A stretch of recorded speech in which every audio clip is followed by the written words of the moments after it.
Bam. Bam. Oh, well, let's fix some of these things. Oh, man. Let's fix... And here I was thinking I had it all set up for once, and that was ridiculously ambitious. Okay, someone dropped out. Who dropped out? Why are things moving? I have no idea why things are moving. Okay, now Marcus is moving. Okay. Hey world, how you doing? Hope everyone's doing good. There we go. And all that good stuff. Hey world, how's everyone doing? Hope everyone's doing good and all that good stuff. Welcome to not the assassination of Primarch Magically Black Eyes. I really, really need to get around to fixing that at some point. I'll do that this week. That's a good call, Matthew. That'll move from relative priority to high priority and all that good stuff. But hi, welcome. We are not the assassination of Primarch Magically Black Eyes. We are the Hidden Tomb of Akarut. And all that good stuff.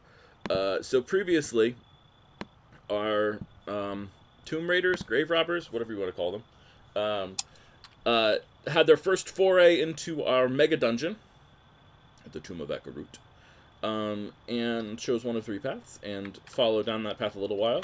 Met some people, had some encounters, discovered some things, and then decided, just to be safe, let's get out of here. And now they are... in the back in the sort of tent city around them from which they were originally based. That has led to some more conversation, some more exploring, some more chatting with people of various sorts, and yeah, all that good stuff. So we're gonna have some RP moments here where people can sort of check in with various people that they want to check in with, and we can see in all my beautiful prep for this game, did not even think about the possibility that maybe I should have my notes open while I run this, and not that I need them, but I totally need them. So let's pull that up. Look, okay, excellent. So yeah, anyone have anyone that they in particular are interested in talking to or wanting to speak with or hear news from in some way, shape, or form? Actually, probably Tess. Excellent. So let's start with oh, sorry, the names are of course wrong, of course, because I haven't fixed the overlay. But down there in the bottom right is Kaz, played. But what says Kaz played by Emily is actually Emily playing Celia, and above that, where it says Juniper, is actually Tiss, played by Marcus, and in the bottom left, where it says Sawin, spelled Samhain, is actually our wonderful and crazy, and suddenly I've forgotten his name, not Ishi, fuck. What's your name, Jack? Mochi. Mochi, thank you. I keep on saying Ishi. I don't know why I said Ishi. Mochi. Mochi, played by Jack, and all that good stuff. Try not to have confusion over that, beautiful people who might be watching us. Mochi and Tiss are going to have a scene. Let's see what happens in that scene. First order of business, I dump 1 point of lay on hands on Mochi because he was knocked out because of Oh yeah. the night. Are we doing this after a long rest, or are we starting fresh, or? Well, you've leveled up, so you get your new level HP. But you haven't actually had a long rest yet. No, you sort of came out of the dungeon and started talking to people. Okay. So Let me. Oh wait. Oh, I need to add a first level. I forgot to add a first level spell. That's fine. Let's do that first. Actually, what did everyone get when they leveled up? Let's start with Tiss. Tiss, what did you get when you leveled up? Let's see, I got Divine Smite. That's one thing. What does Divine Smite do? Tell us about this divinely smiting thing.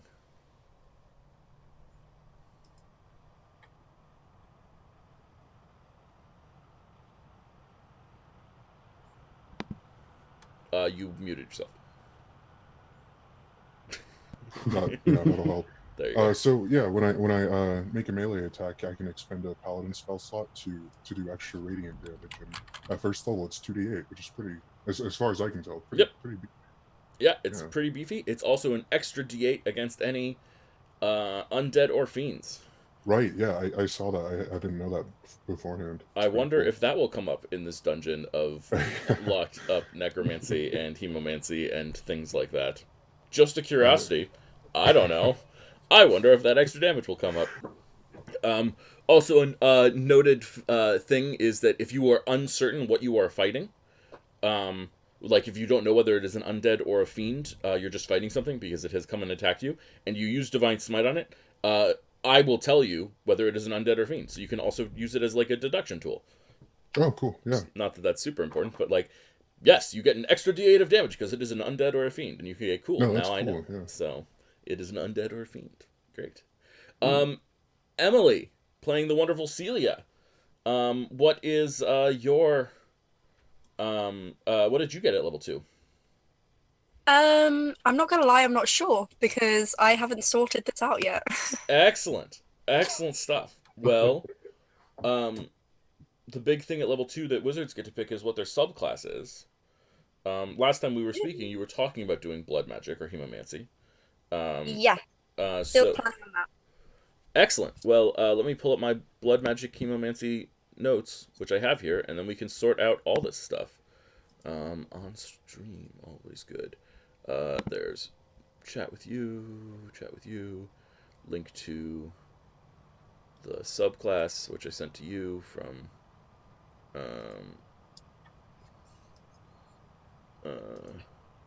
This is the problem with having. There we go. Let's take a look at the hemomancy PDF. Okay. Wait, that's not the hemomancy. That's the letter to this. Oh, there it is. Got it. I was opening the wrong thing. Okay. When you choose this option at 2nd level, you gain the ability to augment your arcane spells with blood magic. You may sacrifice an amount of HP equal to your caster level plus the spell level that you are casting to cast the spell with blood magic augmentation instead. If you use this ability, the spell you are casting does not cost a spell slot. The blood does not have to be your own, and willing creatures can take this damage as a sacrifice to donate blood for your spell casting. If you cast a spell in this matter, you may use either your intelligence or constitution as for the spell casting ability modifier. For you, it's going to be intelligence because intelligence is your highest stat, so you might as well just not weaken yourself. Okay. So this is a way for you to cast spells for free, basically, so you don't have to worry about spell slots as much. Sweet. And then you also get a what's called an athame. An athame is actually a traditional witchcraft knife that one uses for rituals. But blood mages often incorporate a ritual dagger called an athame into their practice. When you adopt this tradition at 2nd level, you gain the ability to use an athame as an arcane focus. That's the thing that you use to cast spells. Any dagger can become an athame by undergoing a ritual that lasts 1 hour and imbues it with the life force of the blood mage performing the ritual. A basic athame only functions for the one that performed the ritual, but its allegiance can be turned by another blood mage performing the same ritual. When the ritual is performed this way, it takes half as long. Blah, blah. A thing must be used to draw blood in order to perform blood magic. So if you're trying to do that cool blood magic thing, you must draw blood with your thing. Okay. It takes the same damage you have to cast the spell. Blah blah blah blah blah blah blah blah blah blah blah. All spells in your spell book are rewritten / copied in blood. I love it. That's super flavorful. Nice. Okay, so Celia might be crazy and evil, just so we know. Yeah, so it's nothing too huge in some ways, but you actually get. But so the second thing is pretty minor, right? It's you're going to be casting spells using a dagger in your hand. You're going to spin a dagger in your hand rather than spinning a arcane symbol. But the first thing is actually huge, but not as huge as it seems on the surface, right? Basically, it means that you can ignore the limit of spell slots, right? Yeah. When you need to, by sacrificing your own blood instead. Now that's awesome and very, very cool. But the truth of the matter is that you're not powerful enough to like cast spells forever, right? Because you still take damage when you cast spells as blood mage, right? So if you cast first level spell, then and you are a 2nd level wizard, that's going to give you 3 damage. Well, you can't do that forever. So, but still, interesting, fun, cool. So that's what you get. Those are your 2nd level stuff. You also get 2 new spells, which you can go through. either the blood magic document to find the first level spells that are appropriate, or of course the standard spell list as well. Mochi, know what you're Oh, getting? I know exactly what I'm getting. Excellent. Why don't you tell us what you're getting, Mochi? I'm going to get Charm Person. Oh, perfect. Oh, perfect. I love it. Because you're already so charming. Also, I found actually a real way to use. Fuck, what was the one? Fiendish Vigor. So I was looking at it, and with False Life, that technically has a alcohol component. Mm-hmm. Yep, that's in fact literally what it is. Yeah, so all the components in 5e, for those of you that don't know, are all. If you look at the components under how to cast the spell, most of them are jokes and or puns. So False Life gives you extra temporary hit points. How do you do it? You take a shot, right? How do you detect thoughts in someone's mind? You give them a penny for your thoughts. Oh my god, I didn't even realize. Almost all illusion spells have a component of fleece, pulling the wool over someone's eyes. Huh. Right. So they're all like that. It's pretty funny. Some of them make more sense than others, and some of them I understand and some of them I don't understand. But I've had most of them explained to me at some point or another. But there you go. You can. Yeah. Is there a reason Fireball uses guano? I think it's Fireball. Yeah, it's back guano and whatever. That's literally an explosive thing. If you yeah. Like it'll literally explode. It's one of those things like they tried to. I mean, then they do it in a joking manner, so I don't really mind. But they kind of tried to science it, like how would we actually do this or metaphorically do this? And it's back guano and I don't know, alcohol or something like that, and a match. I don't remember what the actual components are, but yes, got it working. If you ever need back guano, it's also in the cave where there was a pile of back guano. Just pointing that out. I had that thought, yeah. If you ever need a fireball. Yeah, I mean, I think in our world it's not, we wouldn't think of it as being a, what's the word? Actually enough, right? We would think of it as like, take the shot of alcohol and then the magic, right? A shot of alcohol doesn't give you False Life. It's just that when you are a mage and you take a shot of alcohol and you cast False Life, that is enough. And of course, with Mochi not being fully aware of things, that makes perfect sense. Right? I love it. Yeah. So you're taking False Life and you're taking Charm Person? Have False Life it says False Life on yourself at will as a first level spell for my Eldritch Invocation. Wait, that's actually crazy. What the hell? Without expending a spell slot or material components. I'll still use the material components, but still. Yep. That's crazy. Well, temporary HP doesn't stack is the thing that's really important to remember here. Oh, okay. So you can't. That's fair. So if you cast False Life, and you get 8 extra hit points or whatever, and then you cast it again, you still only get 8 extra hit points. 8 extra hit points. Right? Yeah, but it could technically be permanent, I guess. I mean, so if they hit you and then you redo it, recast it. Yeah, well, it still takes time, right? It still takes an action. Oh, okay, yeah, that makes sense. But you certainly can do it like at the start of any day. It lasts for an hour, I think. So at the start of any time you're heading into the dungeon or something like that, you can just cast it over and over and over again until you get the max, and we could just elide that and just say, okay, you get 8 temporary hit points. The only time we're worried about it is if there's like a time crunch or something like that. Like, oh, there's enemies coming around the corner. I cast False Life. Okay, well then we have to roll. But anytime anytime you have time and are just preparing yourself, you can just take a bunch of shots. Nice. All right. Seems totally appropriate. Excellent. Okay.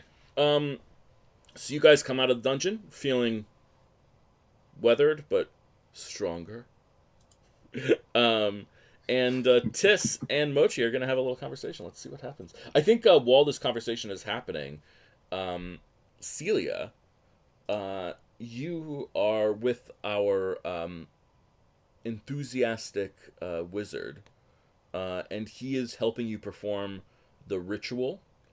Adius, our enthusiastic wizard, is helping you perform the ritual to make an arcane dagger, or an athame. Okay, perfect. Sound good? So, Tis and Mochi, what are you guys doing? That was crazy back there. Do you know what happened when I was in the cave with the bats? In the cave with you saw It was immediately after Celia used her magic. I don't know what she did exactly, but she made the torch reach out with tendrils to grab the bats, to attack the bats. Hmm. I see. And what happened with me? I feel like I blacked out, but I woke up in a random place outside. I didn't realize how much you didn't remember. You ran right to that hallway, the white hallway where we found the. And I gestured to the goblin on my shoulder because I brought it out. Where we found this fellow. I sort of remember that. I just it's really weird because I just have no recollection of it, but I get these like strange, terrible feelings about it. Do you remember covering yourself in a veil of water? What? When I found you, you were covered in a veil of water, right? Like an egg, but made out of. Was it the tomb that did that? I have no idea. I thought you did somehow. I don't know the full extent of what you're capable of. I can do that? What the hell? Wait. Apparently. Hold on. So you're saying that I covered myself in water? Yeah, but not like poured over your head. I mean, it was like a force field. Oh, this is cool. All right. Let me see if I can do this again. Is there any water within the discernible area? Yeah, I mean you're in a desert, so there's not like an oasis or anything like that. But there are like water barrels that people have brought here to survive for a while. Roll a perception check for me. All right. Perception. I don't see shit. Nope. Yep. You with a natural 1, rolling a 5, you don't see anything at all. It's all of the water barrels that I just told you about are like conveniently behind tents from your perspective and whatnot. Here, my water's gotten stale anyway. All right. Pull out my canteen, assuming I have one. I'm gonna stand back in the most it's going to look as like the most awkward pose possible. Like I'm really like into the whole like wizard thing, but like just a little bit too much. And like I'm going to go Avada Kedavra! And I'm going to see if I can cast what's it called? Control water, Shape water. Mhm. Shape water. Yeah, you have not had a short rest. Is shape water a cantrip? Yeah, Yes, it is. cantrip. Okay, yes. Then, absolutely. You find that you can cast shape water. What do you try to do?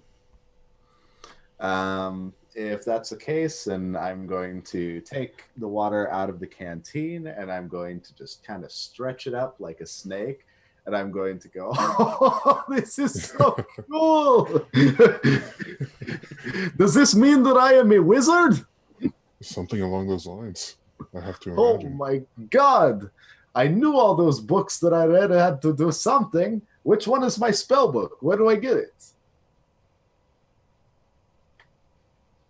Do all spellcasters use? I don't know. Maybe you're the kind that doesn't use a spellbook. Oh, Because you maybe have I it am already, so wouldn't you? powerful as a wizard that I don't need a spell book. Your own brain is your spellbook, maybe. This is incredible. I did not know I was this good at this. This is amazing. All right, I know exactly what I must do. I must use my newfound water powers to, I don't know, control the oceans and send a plague upon mankind. Probably something. I'll figure it out later. That is amazing. I cannot believe this. Would you want to join me in finding out if anybody knows this fellow? I wanted to see if anybody wanted to give him rights before we put him to rest, or put him to rest themselves. Oh, the dead goblin you're carrying. I forgot about that. All right. So Yeah. I love it. Mochi's just so excited about his magical powers that he just like totally forgets that there's this dead body in the middle of this conversation. Yeah. It's perfect. I love think it. Tiss is visibly like pretty happy for him too, and like Mhm. excited, but also carrying a dead goblin. all there like that. I love it. That's great. Okay. So Tiss, you're looking for someone to help figure out who this Goblin's clan is or something like that. Yeah, I was thinking I would check out the tavern or something somewhere where a lot of people would be. Yeah. So we have now an open air tavern um, that has formed pretty quickly. It's a tent tavern, and they have coverings for like when it gets late or when it gets late or when like sand storms come up or anything like that. But we have an open air tavern, and there's a lot of people hanging out in this open air tavern already. Not surprising considering the type of people that would come here, but there's a lot of booze flowing and all that stuff. And you come in with the goblin, and there's now a dead body in the tavern, in the open air tavern, and someone looks up at you, and they are elven, and they come to you and they stand up and say, "It's a femme presenting elf." So all of them. Not in this world. Um, hello. Hello. Is are they dead? Yeah, sadly they perished in the dungeon. Well, let me show you the way. And she starts like walking away and sort of expects you to follow. I'll follow. Yeah. So she keeps walking. She says, "It's good of you to bring back the body." I wanted to see if anybody knew him so they could pay respects before he went down. Or Yes. I don't know. This town is new, but already we have a place for that. This is the fourth death that the tomb has given us. Frankly, I'm surprised there hasn't been more. It's not a welcoming place. Yes, that's very true. Well, here we are, and points to a tent and says, I have to go in through the back, but you come in the front. Okay, thank you. Hey. And Can I peer in before I actually step in? Just make sure everything's on the up and up. yeah, roll a perception check.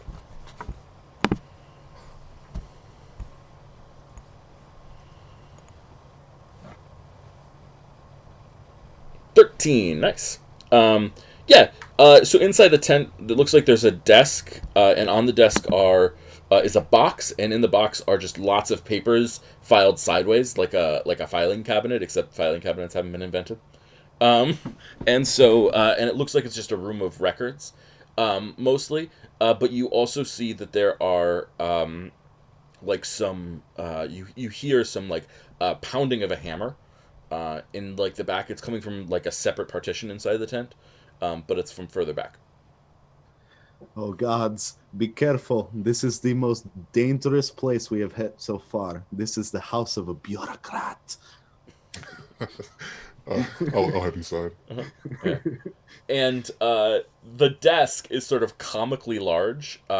It literally blocks half of the tent from the other half of the tent. Like it's not like impossible for you to like you could hop over it, or tents don't have thick walls, so you could literally push a tent out and walk around it. But it is like going from one end of the tent to the other end of the tent, and it just has paper after paper after paper. And you come in, and the back partition of the tent is lifted up, and the elf walks in, and she says, "Sorry about the clutter. Do you know his name?" Did we ever hear it? I don't think so. No. No, I never learned his name. We met only briefly, and the next moment I saw him, he was in this state. Okay. That makes it harder, but I'll look for records and see who's missing him and where he might be needed.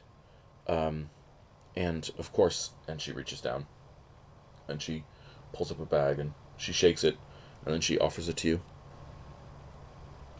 What is this? And she says, well, a lot of the people who head into the dungeon are, shall we say, unlikely to bring back bodies. And as you know, bodies are important for rituals. Should we need to help someone go on, and so it was decreed by the crowned one that anyone who brings back a body is given a reward. Do we get the bonus if we kill them ourselves? Oh my god. And she looks at you, and she says, "Did you kill this goblin?" No, I assure you not. He was killed by a trap. You can see the spear hole. It was some sort of magic hallway where How do all I the not know blood- that this is your spear? Do I look like I can hold or throw a spear to that length? Yeah, I am literally half the size of that spear. yeah, Mochi, roll a persuasion check. All I have the right. spear on me too. That's a bad look. If I like to put it away. Oh, wait, you have the spear? Yeah, God I damn took it afterward. I don't think that's warranting disadvantage though. 12, excellent. Which looks you. There'll be investigations if there's ever anything of a suspicious nature. Alrighty. So you know that scene from SpongeBob where he puts the pliers in his back pocket, like he's still like shoving it down in his back pocket? I feel like that's what we're doing with the spear. Nice. And so she hands you the bag and says, "Thank you for your service." Thank you. It won't be the first one I bring up if I see any more. And if I'm capable. That's not suspicious at all. It- It won't be the first one I'll bring up. Yeah, let's just make this into a grave robbing. Don't worry, plenty more bodies on the way. And as she looks at you and says, "May Utia guide your path." Is Tis familiar with Utia? Roll a religion check. Sure.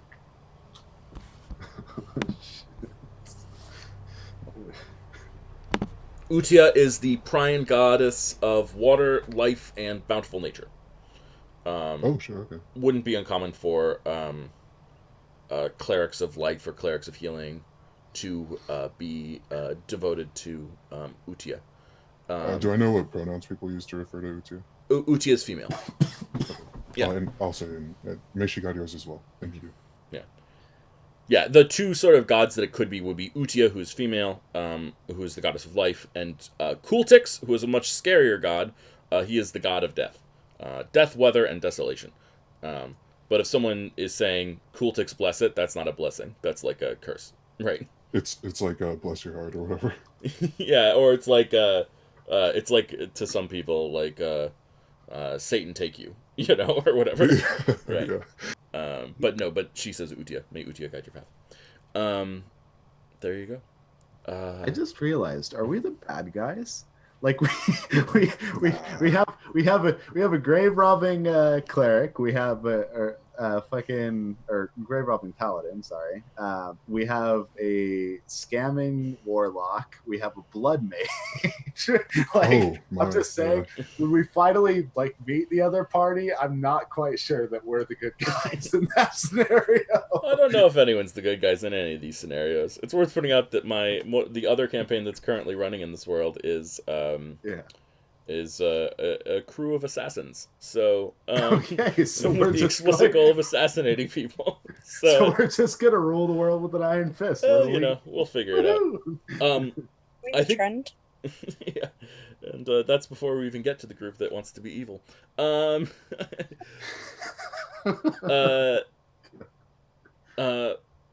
So that's that scene. Excellent. Let's cut into Celia and see how Celia is doing. So Celia, I think we have room here for you to describe some flavor. What do you think the ritual is to do this dagger, and what do you think you have? What do you think the? Oh, actually. Oh no, right. Ooh, Yeah. definitely thinking of standing in a little circle, with facing each other, with a bowl in the center, and we're both putting blood into it and chanting some spells, maybe mixing it up with some other things, and and I think the final part of the ritual is probably pouring that mixture over the dagger that I want to turn. Wonderful. That's great. I love it. Um, yeah. So in some ways, this is actually binding you to the dagger, but it's also in some ways binding you to Adius, right? Yes. Your now teacher, and he is very excited about that, and all that good stuff. Excellent, excellent. Um, yeah, so that takes about an hour to do, Yep.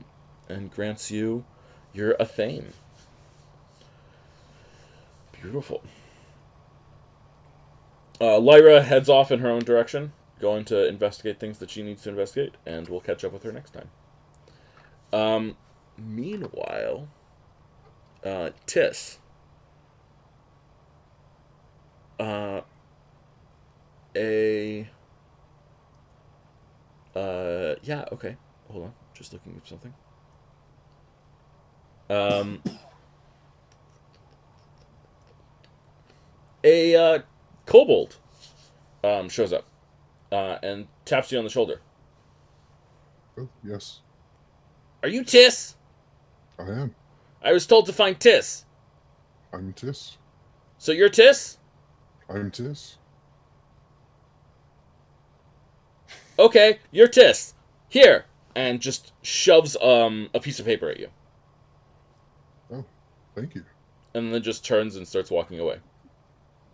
Before he walks away, I'm gonna run up and hug him, like absolutely just cover him in a hug, like, oh my god, it's so cute! I love kobolds. Won't you please? I will bite you. I'm sorry, friend. I just absolutely love kobolds. You feel they're so cute. I will bite you. All right, friend. I love you. Bite, bite, bite!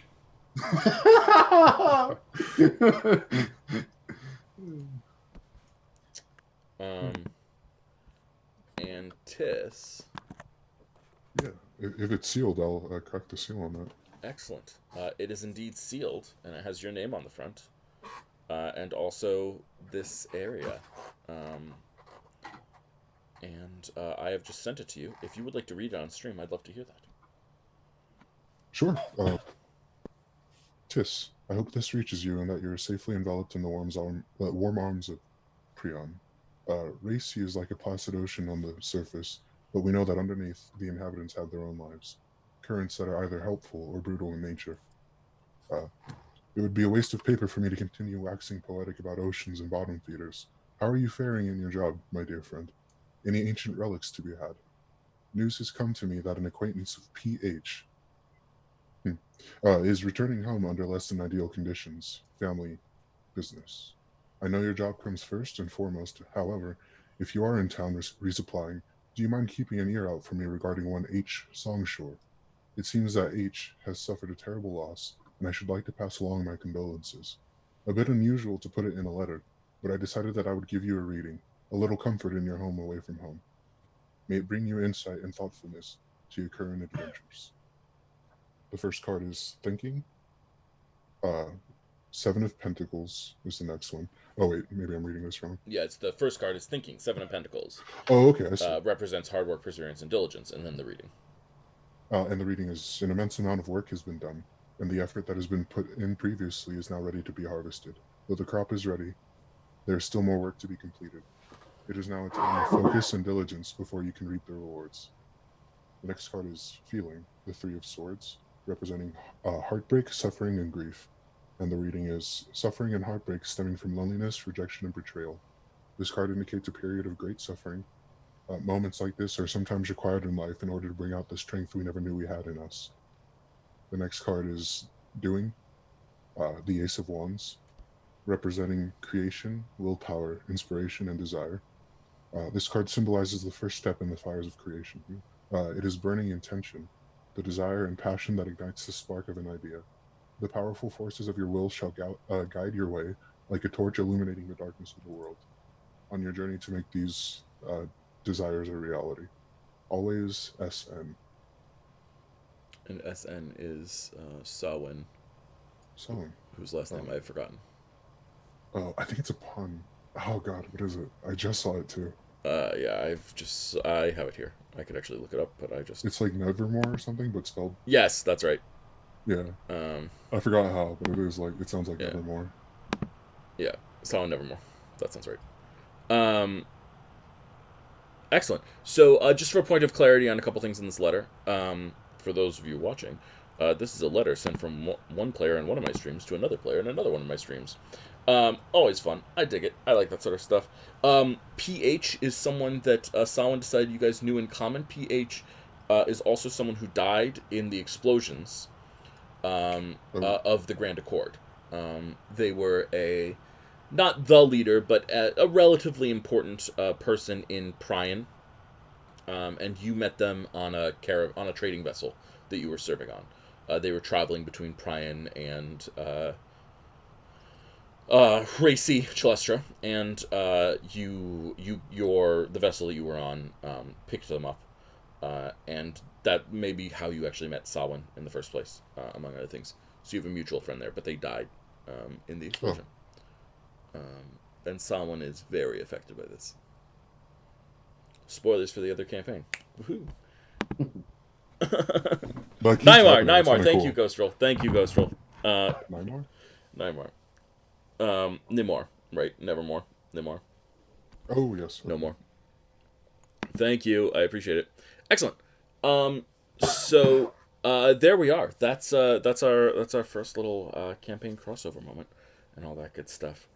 So cool.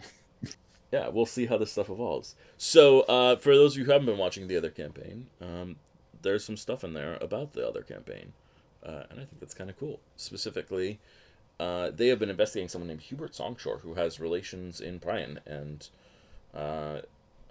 Sawin is sort of wondering if you have any thoughts about that. Yeah, does that ring a bell at all? Mm-hmm. Yeah. No, it does not. If you would like it to, you would have to do some investigating, see what's going on, if they're involved in anything. Keep that in mind. Yeah. All good things. Okay. So there the two of you are. You'll probably need to get some rest at some point. Yeah, let's meet back up with Celia. Mm-hmm. Okay. Yeah. So you guys meet back up with Celia. Celia, how do you look after your ritual? I'm assuming I look quite ragged. It's taken a lot of effort to do that, so yeah, I'm not looking my best. Mm-hmm. Absolutely. You look like shit. Mochi, please. Thank you, Mochi. Thank you. No problem. Are you okay? I'll be alright. I just need a nap, maybe. Ah, all right. Well, guess what? I found out that I'm a wizard.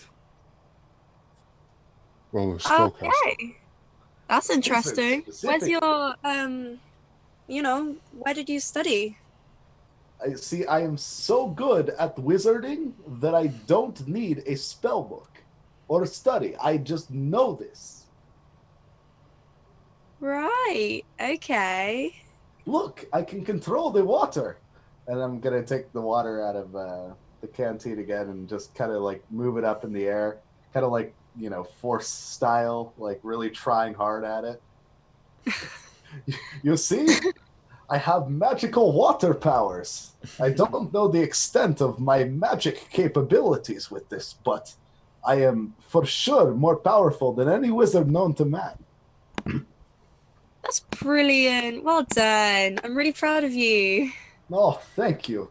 It is good to hear from the lesser wizards to Oh my god.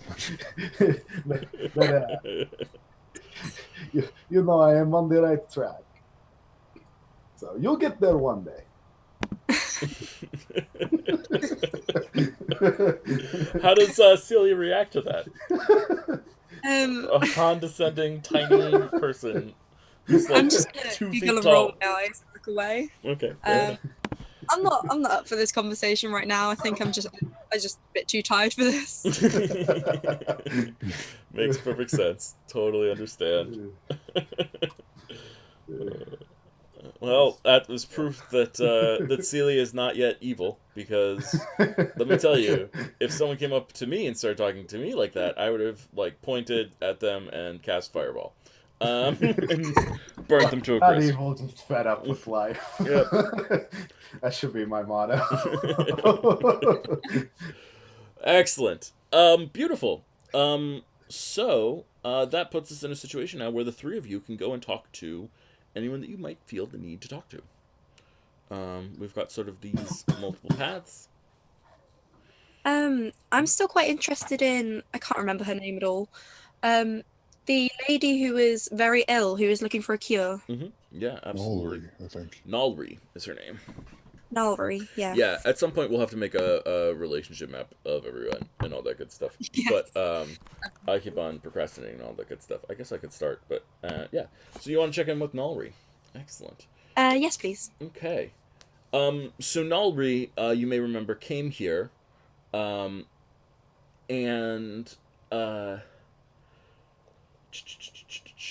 with a small group of kobolds and dwarves with her. She herself is a kobold.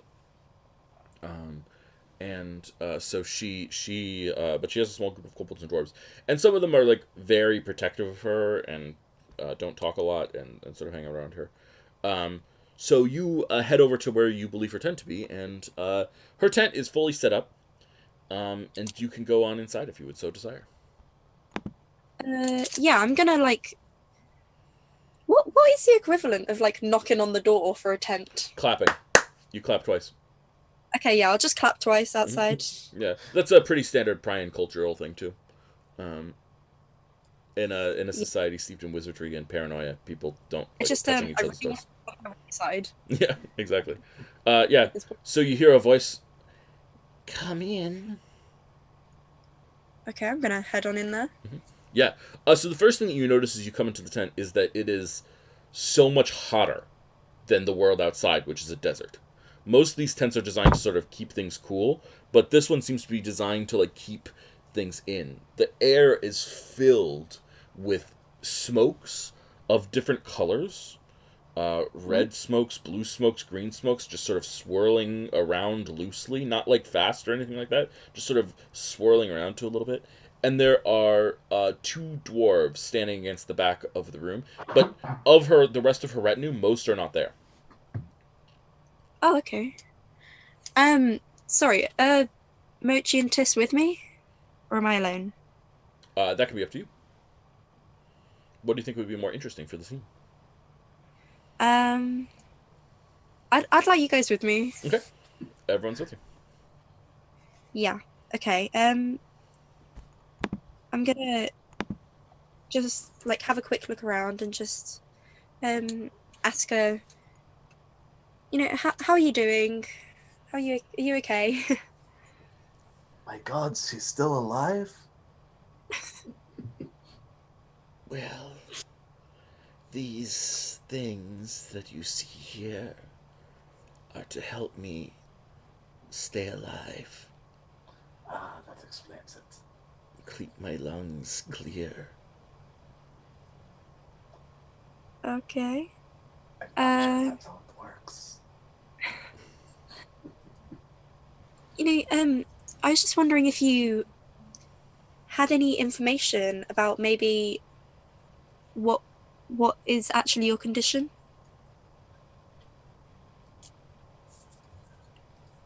What do you wish to know? I want to know all that I can about you so that I can potentially know what to look for to find a cure. You seek to cure the body? I do. I think you are naive. All right then. The disease I have is called the widow's kiss. It is unchangeable. I have already lived longer than most with it. The body slowly weakens. The lungs are filled with fluid. and you suffocate to death slowly. I'm real sorry to hear that. Have no pity for me. The body is weak, but the mind, it is so strong. What is the fluid that your lungs fill with? Does it matter? Yes. You see, I am a very powerful water wizard. And if it was water, I could remove it from your lungs. As others have tried before you, do you not understand that I am influential? And she, like, says that inside your mind. Again, with these voices in the head, this is why I don't like you people. It is very invasive of privacy. It is a very bad thing to do. I do not understand why you people keep doing that. I will use my wizard powers to stop it, but I do not have the energy for it. And she laughs. Then never go to Abarak, for there many are as I am. Dying and sick? Psychic. Ah, same thing.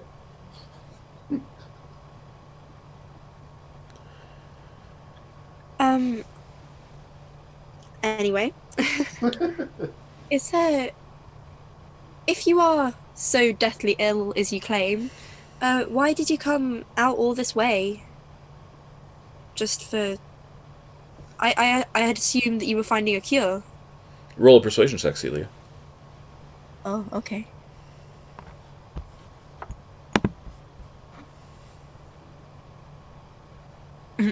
Okay.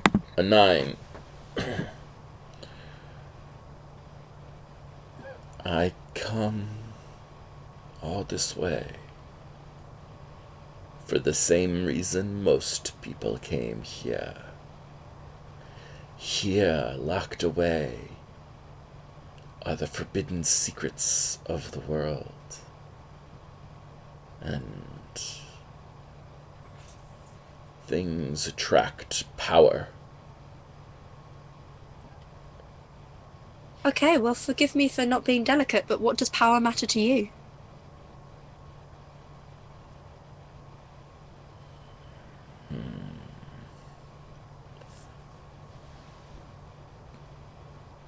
Are you looking for a cure?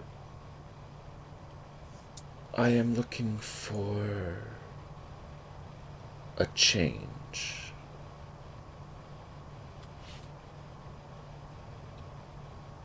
I doubt there is a cure, though you never know in these old tombs.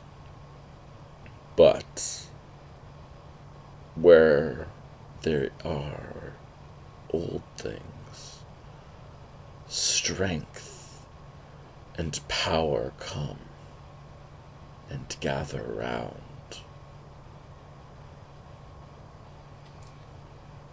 I can read the omens as well as anyone.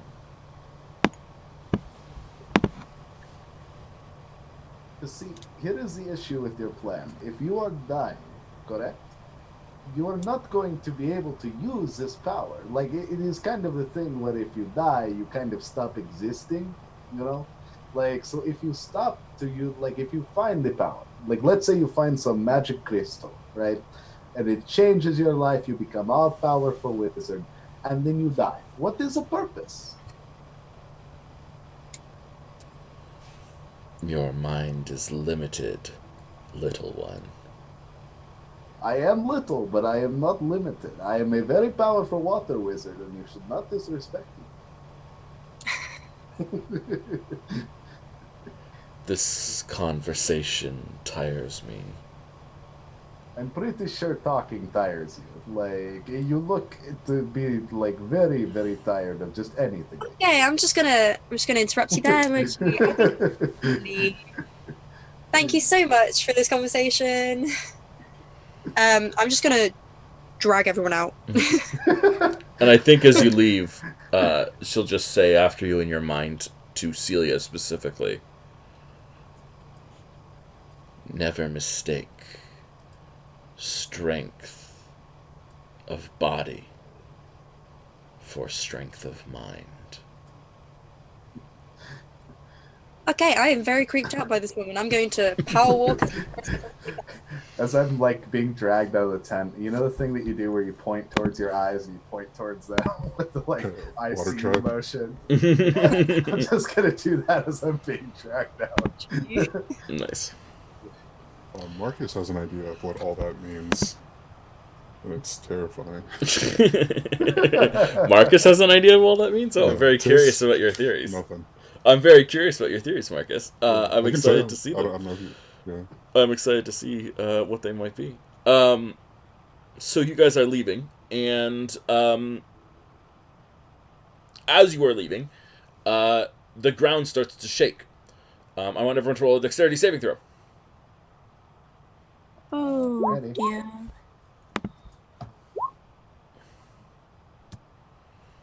16, an 11, and an 8. Tis and Celia, you both fall on your butts. There's no damage or anything Jesus. associated with it. You just fall prone. No. Because there's an Power earthquake. is coming out of control. I knew this must happen. God.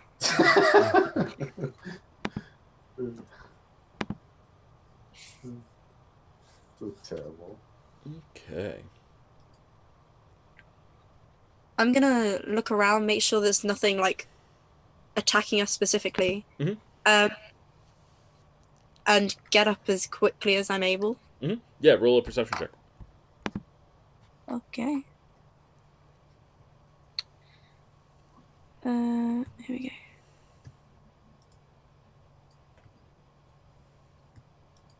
Yeah, 14. No, nothing's attacking you in particular. Lots of people have fallen over. There have been earthquakes in this region. I'm just trying to make sure that I put them in when they happen in the episodes and things like that. There's just been earthquakes around in general. That's actually how people discovered the top of the tomb originally. Okay, cool. Okay.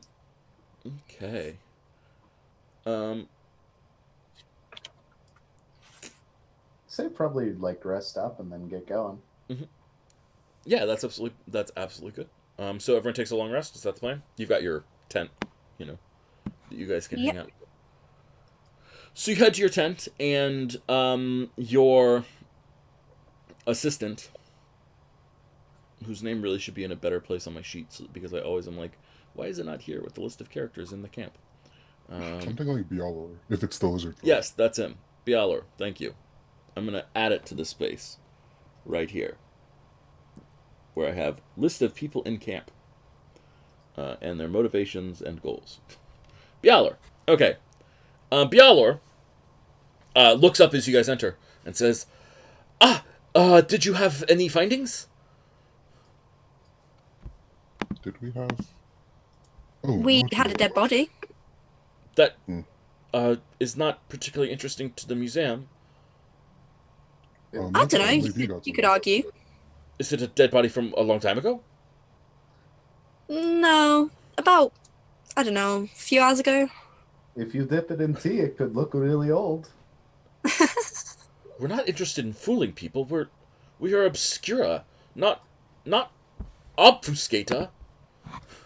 Oh, I thought you were like one of those museums with like the weird fish people and like the mashups of all the animals and stuff. I beg your pardon. We are a professional society of historians and archaeologists and people interested in actually uncovering the past of Prion. Me too. I love the history. I just didn't really know about you. Mochi, show him the rubbing, the imprint that you took of the tablet. Oh yes, I forgot. I have a plaque here. I made several rubbings. I have here. Let me show you. And he's going to hold up a copy of plaque C and then a copy of the wind hieroglyphs outside of the door that was blocked. Yeah, and immediately Biala goes to work. He like, can I see them? Yes, He absolutely. takes them But and he goes you over and he must starts take them studying them very intently. He's, this is fantastic. This is wonderful. Oh my god, there's so much to discover, so much to unpack. This is fantastic. Oh my god, the museum is going to be so incredibly happy about this. The gods, Lord, blessing this already. This is absolutely wonderful. I have been authorized with any findings of sufficient worth to grant you guys some monies for the discoveries. And he goes backwards to a chest that he's been carrying this whole time and pops it open, and you now see that this chest is filled with gold. Um, Hey, and he boy. starts pulling it out and counting it, and then puts it in a bag and hands it to you guys, Nice. and says, "Owan, bless this day. I knew that this was the right choice. I knew that you all would be so helpful to the organization." Okay, hello. I did not realize. Uh, does that mean everything we bring back, we get paid for every single item? Anything of sufficient value or worth, yes. Anything that's Okay, I will keep that in old mind. or we have reason to suspect has significant meaning, absolutely, 100%. Oh, Cool. wonderful. How much gold is in that bag, by the way?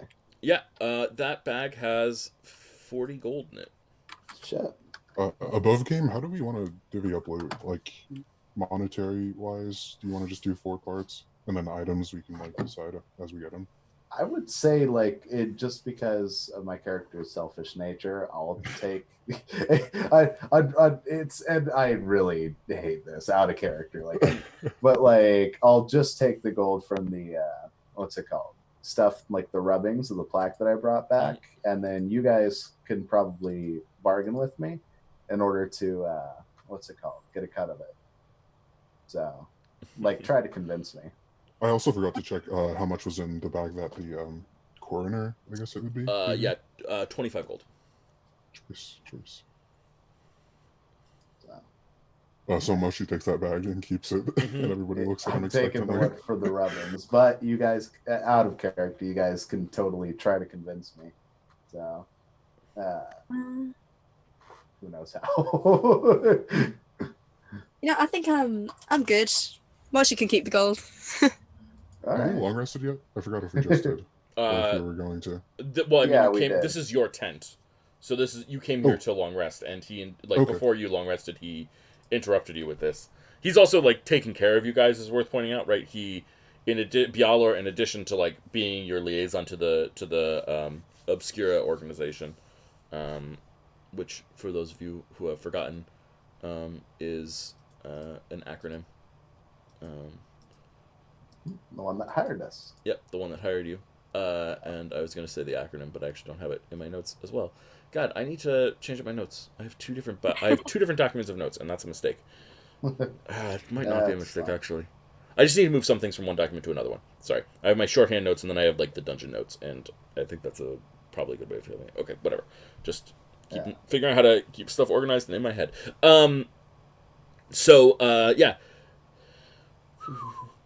So he's also taking care of you guys, right? He provides you guys with tea the second you guys come in, and fresh water. He also resupplies you a little bit. If you need rations, he's procured rations. He also tells you, by the way, there is over there, and he pulls up the tent flap and points, and he says, "Do you see that tent over there with the red top?"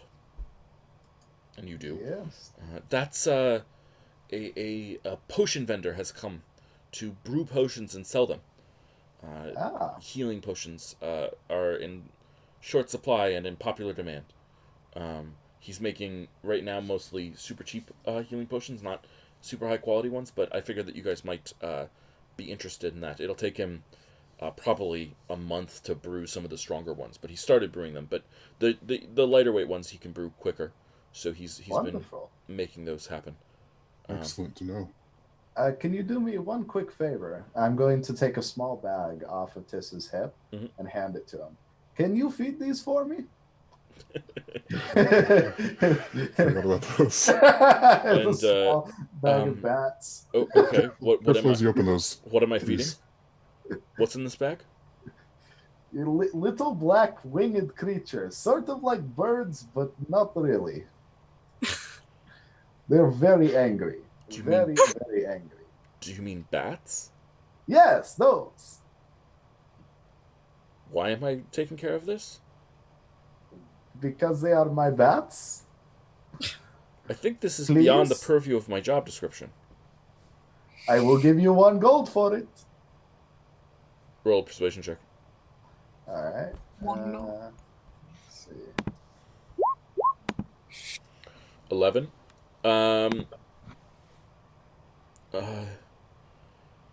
Well, I guess I can do it for a day, but you're going to need to find a better solution than this. Oh yeah, don't worry. They'll probably be dead within the hour. So I just want to keep them alive until I can use them. Use them for what? Never mind, don't tell me. Wouldn't you like I don't to want to know? know. Don't want to know. At all. Not even a little bit. Not even the teensiest. Alrighty, Fred. Well, thank you so much. I appreciate you. Yeah. Also, just as an aside, I want to clarify. The spell book that I got. Mhm. Did I leave that with Adius, or have I still got that? No, you still have that.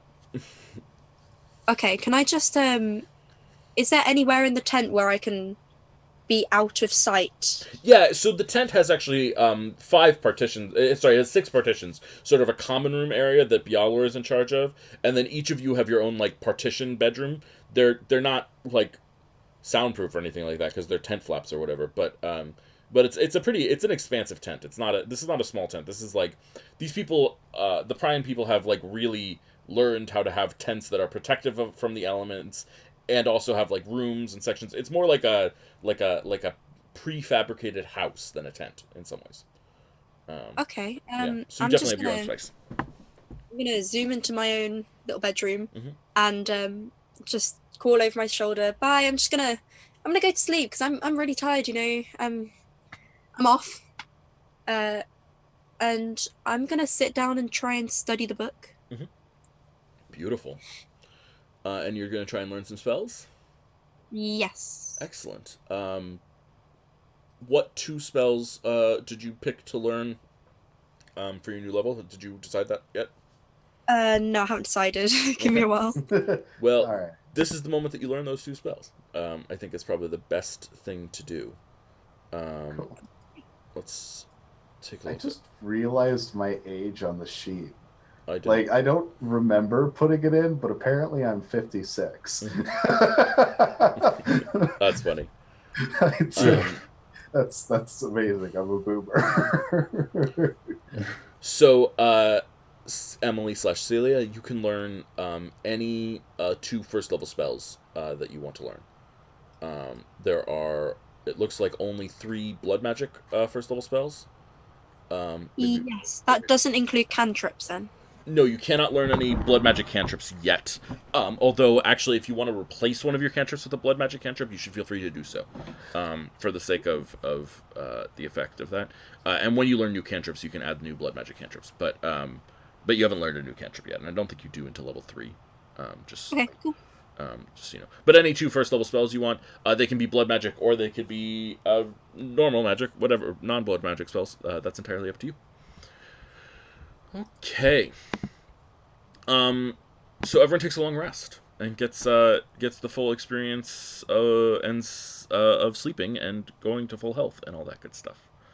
If anyone spent their hit die yesterday, it is back. Sounds good. All that good stuff. Excellent. Lyra doesn't return. Ooh, Yeah. that is unfortunate.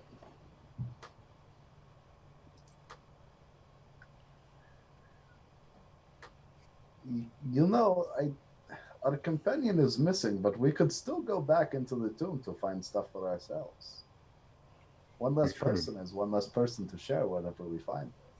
It's one less person to help defend us, though, as well. This is true, but with my amazing wizardry powers, I don't think that we are in any sort of danger. She is probably safer outside than if we lost her inside, so This is also true. So, I would be happy to go back in. all right, let's do it. Do you all mind if I take care of a few things first? Sure. No, that's Go fine. with you. So, we should check out the potion vendor and see if we can get some good relations going with them. I imagine we'll need in our Yes. time here. This is true. And I had one other thing to take care of, Mhm. but I'll take care of that on my own. Okay. So let's start with the potion vendor. Sound good? Okay. So does everyone go to the potion vendor? Yeah. So there is a goblin, who has like wisps of hair going every which direction, and like, it's like a motley yellow colored goblin, but like parts of him have just been like clearly soaked in dyes and things like that, very awkwardly, so that like parts of his skin are blotchily bleached in different colors. He's got like a green blob on the left side of his chest that's just sort of like faded, ugly green, and then like his entire right arm is just like blue from like maybe it looks like he fell asleep with his arm in a blue potion for so long that when he pulled out his arm it like was blue. And there's a desk that's way too tall for him, which is bizarre because it's like a human-sized desk, but most things in Prion are halfling or goblin-sized. But that's what he has.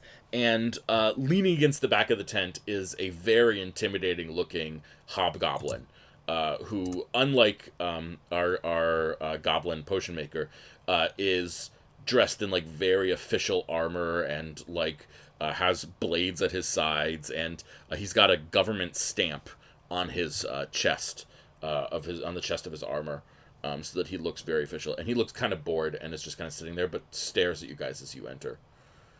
And the goblin says, "Yes, who are you? What do you want?"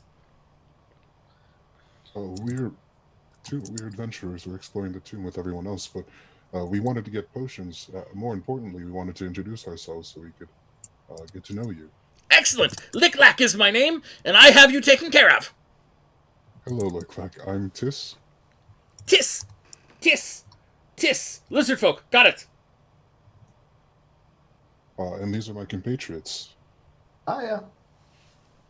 Hello. And who are you? Hi, I'm Celia. Celia? Celia? Yeah. Celia? I think I have that. Mochi, pleasure to meet you. Mochi, Mochi, Mochi. Pleasure to meet you too. Do you have any discount holy water? I could make some. Oh, that would be wonderful. Now, how much? Well, I need to find a cleric who can bless it. I met someone earlier today. I can't remember his name. But I will remember his name. Hold on. I'll get it. I'll get it. I see. I'll get it. I'll get it. Oh, while you're remembering, do you have anything in the way of healing potions? Licklack. Oh, Hello. healing potions. Yes. Hello. Yes, of course. I can help you with healing potions. The basic healing potions are 50 gold. Ooh, that's a bit steep, but honestly, it's more than I have. Would you take 40 for one? He looks at you. Are you trying to barter with me? It's just all I have. How about Government regulations. 40 and one spear. Can I see the spear? Tiffs will draw it out of their pack. And he like takes the spear and he's like looking at it closely, and one of his eyes just starts bugging out, and his faded blue arm is like holding it very, very close to his face, and it's just like a very weird thing. And he starts staring at it, and then he like pulls it out, and then he sticks it in his teeth, and he like bites it. What?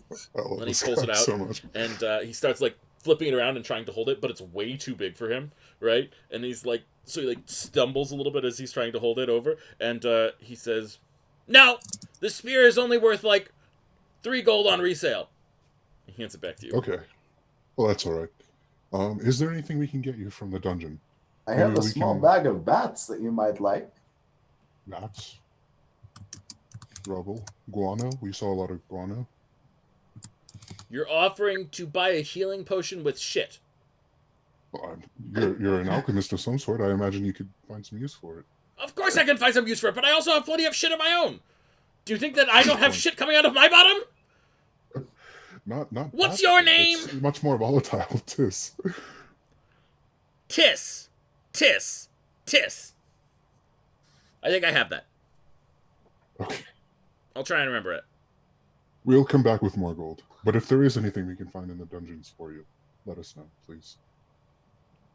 No, I'm here for the gold. I don't want stuff from the dungeon. I've got a government oversight thing, and he starts gesturing at the hobgoblin behind him. That means that I have to sell things at the appropriate prices. Don't try and scam me, or the crowned one will come after you with his armies. I wouldn't want that. I'm just being clear. Don't try to scam me. Mochi, can you spot me like 10 gold? You see, friend, can we talk outside for a second? Just No. a quick moment. No. This is unfortunate because I may have an offer for you. Any offers can be told to me inside. That is such a shame. That is totally fine, though. All right. And I'm going to give Tess 10 gold. Many thanks. And then I'll hand over 50 for one healing potion. Excellent. You have a healing potion now. He, like, turns around. He takes the gold. He, like, weighs it. He doesn't count it. He just, like, shakes it. Sounds right! And, like, tosses it behind himself casually. And you can see there's just, like, bags of 50 gold behind him. And he, like, turns around and, like, reaches into a cabinet and pulls out a vial. It's a vial of, like, the classic red healing potion type thing that looks good and sort of appetizing. And he hands it to you. And above game, who has the least hit points between Mochi and Celia? And probably Celia, because I'm gonna get my temporary HP as well. That's right. Okay. Then I'll hand it to Celia. I think you'll have more use for this than I would. Okay, cool. Thank you. Also, Celia can spend her hit points to cast more spells. So healing points are super useful for her. Okay. Economical. Yeah, and he hands you the healing potion, Tis, and says, thank you for your business and patronage, Lim. Close. Tis. Liss. I have that. Question for you, if you could answer for me. Yes, Rochi? Out of the, flowers and herbs that you make, what are some especially useful flowers that we may be able to use? Let's say just, everything aside, if you were to find flowers anywhere, what would be the best for either potion making or for battle? Well, depends on what your goals are.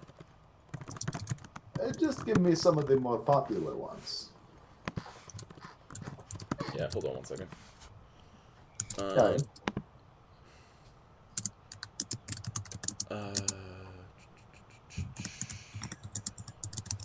Well, it depends on what you're looking for. Do you need stress relief? Then I recommend yellow chamomiles. Do you need prosperity or money? Well, then I recommend green oaks.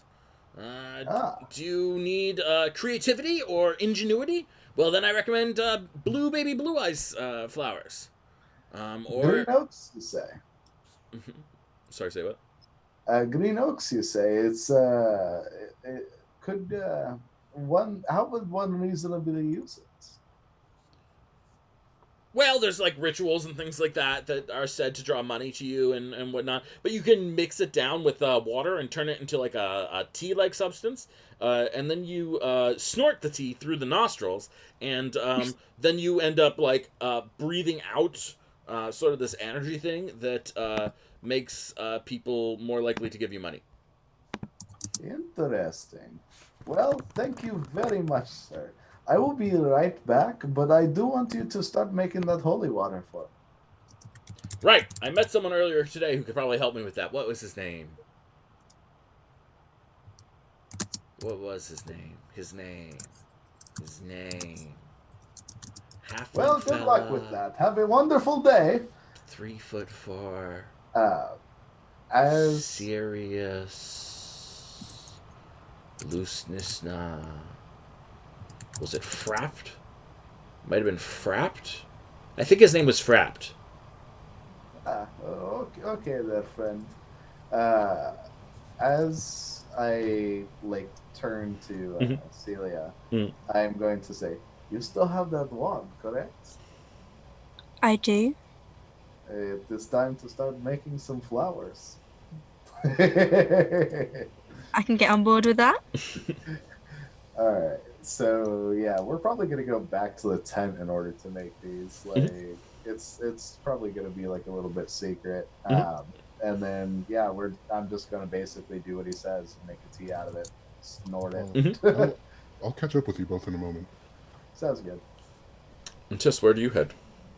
I'm going to Nolry's tent. Beautiful. So it's the same situation as it was before, but there's a couple more of her people back. It seems, and you can see from what they are like wearing and things like that, and what they're carrying, that they seem to have made their first excursion into the tomb, and have returned for Nalri to inspect things. But she, before you even like clap at the door, you hear a voice inside your head that says, "You may enter." I enter. Good morrow, Nolry. Greetings, Tis Lizardworm. I had more questions if that's okay. Ask. You've seen professionals, you've seen servants of the gods that have tried to help you and they've failed, correct? Of course. Uh, has anyone ever tried um, abilities, paladin abilities, that have that are meant specifically to remove diseases? I'm trying not to say it, lay on hands above Yeah. name. Yeah. What what god do you serve, Paladin? I'm a servant of Yanis. Ah,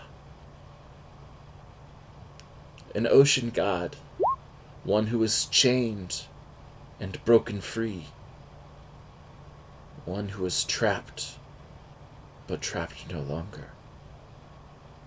Precisely. What do you think of your god? I think my god has been by my side since I've been very young, perhaps for as long as I've lived. Um, I think my god keeps me in their favor, purely for feeling a kinship with the ocean and the life that takes up in it. And what do you think a deity is? Sure, I don't know, but beings older than us, more powerful than us, that they found secrets that we couldn't hope to know. Yes, And I think you are right. But do not ascribe that much to godhood, young Tis. They are powerful beings. You are not wrong. But that power, it is finite too. do you mean to say it's not so far beyond our reach as we might think? Perhaps. I don't know what it takes to become a god, but I do know that it is a skill that can be learned. Like any other. Perhaps a little different. I had other questions regarding the change that you're seeking. Ask. What do you mean to change? It is my body that is weak.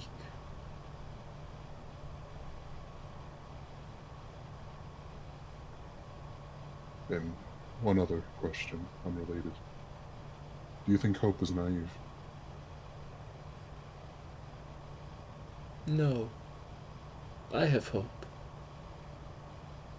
You think hope for a cure is naive then? Yes. Okay. I think your faith in your God is naive as well. I'm inclined to disagree, but I won't hold that against you. It's been a pleasure, Melody. I'll be seeing you later. Your little friend, Mochi, Mochi. I do not like him. Not many people do, but I like him. His positioning in the world, who he is, where his power comes from, it is opposed to mine. I don't catch your meaning. Neither of us knows where his power comes from. He Good. thinks he's a wizard, but I'm not convinced. Good. But know this, I have patience. But if he should cause problems for me, I will simply remove his mind from his body and kill it. Tiss will get a grave look will come across her face. You'll keep out of your way, but also know that I will defend him. Feel free. Tiss will nod politely and back out slowly and leave. Very agitated and nervous. Absolutely. Hey, by the way, quick question. Mhm. Could I, and this is up to you, could I change Shape Water from one action to one bonus action? No. Okay, because like the whole like purpose of that Mm-hmm. being Shape Water plus Shocking Grasp Mm-hmm. for an actual damaging combat spell, Right? right? Yeah. You see what I'm? Yeah. No, it would not work. Yeah. But you could shape water to make something happen, and then shock and grasp it. Okay, because like I'm thinking like some sort of like water sword, possibly. That would be very, very cool. That would be inventing a spell, which I'm totally down with. But that would certainly cost a level of something. We can talk about it. There's actually a second level spell, I think, called Shadow Blade that we can reskin as being shape water plus Oh, plus neat. shock and grasp or something like that. We can talk about how to do that. Cool. Yeah. Blade. All right. It's one of my favorite warlock spells. In fact, my favorite warlock that I ever played used a shadow blade in their offhand and a pact weapon in their on-hand. It was awesome. Oh, that's so cool. And they were a celestial, so it was all like light and shadow. It was all awesome. So choice. It was great. Okay. So that's Tiss's first errand. Celia and Mochi, you guys are making flowers. Specifically green oak. Is that the plan? Yep. And you're gonna perform snorting the it after tea. ritual. Excellent. It burns like crazy. Roll a con save. Oh God, that's a Constitution of 0. Hey, not bad. Not bad. Yeah, you're fine. You feel it burn inside of you. But that's just that's what you feel. Oh, by the gods, this is so painful. I hope this works at least. That's all I really need. So, I think after we do that, we'll just go back to because I want to pick up my holy water. Mm-hmm. Absolutely. So. And Tiss, do you have any more errands that you want to run? Oh yeah, actually. Oh, so above game, I had written a letter for Sullen. But it has nothing to do with what Of course. Sullen wrote. Yeah. So should I handle that like I had already written it and I want to send it out? Yep. Okay, yeah. I'll look for a letter carrier, a post mailbox. Absolutely. Yeah. So there's a tent that has a symbol on it that's like a circle with a massive X that goes all the way through the circle, and like the X has in each of the 4 boxes north, south, east, west, or whatever written, and this is the international post system in the world. Yeah. And so you head in and post the letter. Is that the idea? Yeah. Excellent. Cool.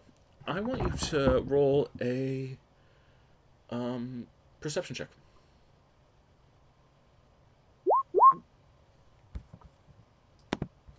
A 14. Nice. So you're heading back to meet up with your friends and then head into the tomb, Tis. When you notice something. And what you do with this is totally up to you. But one of the groups of people that came in today, as opposed to yesterday when you guys came in, is setting up camp and whatnot. And you are there and you notice them when they put up a massive sign that says Songshore Enterprises. A little ping goes off in Tiss's head. Mm-hmm. Whether you do anything with that is right now is up to you, of course. But I will. Yeah, I'll approach immediately. Excellent. Okay. Yeah. Absolutely. So you approach and you see like there's a bunch of mostly halflings and elves, and a couple of goblins, and a couple of humans, and they're all sort of working together to set up this this sort of what's going to be like a very clearly a big, very big like tent complex almost. You're muted. Like bigger than most. Yes, substantially bigger than see. most. Okay. Pretty big. Hello, friends. Yeah. Hey. I had a question. I noticed. I noticed on your sign it said Songshore Enterprises, and recently, a funny coincidence, a friend of mine has asked about one H Songshore. Does that name ring any bells to you? Sure. Yeah. Hubert. He's the guy who founded Songshore Enterprises. This He's is the his founder. company. Okay, Yeah. I see. What kind of company is this? Oh, you know, a little bit of this and that. Right now, we've been hired to do some investigating of the tomb and get some stuff out of there. You know, bring it back home and see what we can make with it. See if we can make any. I don't know.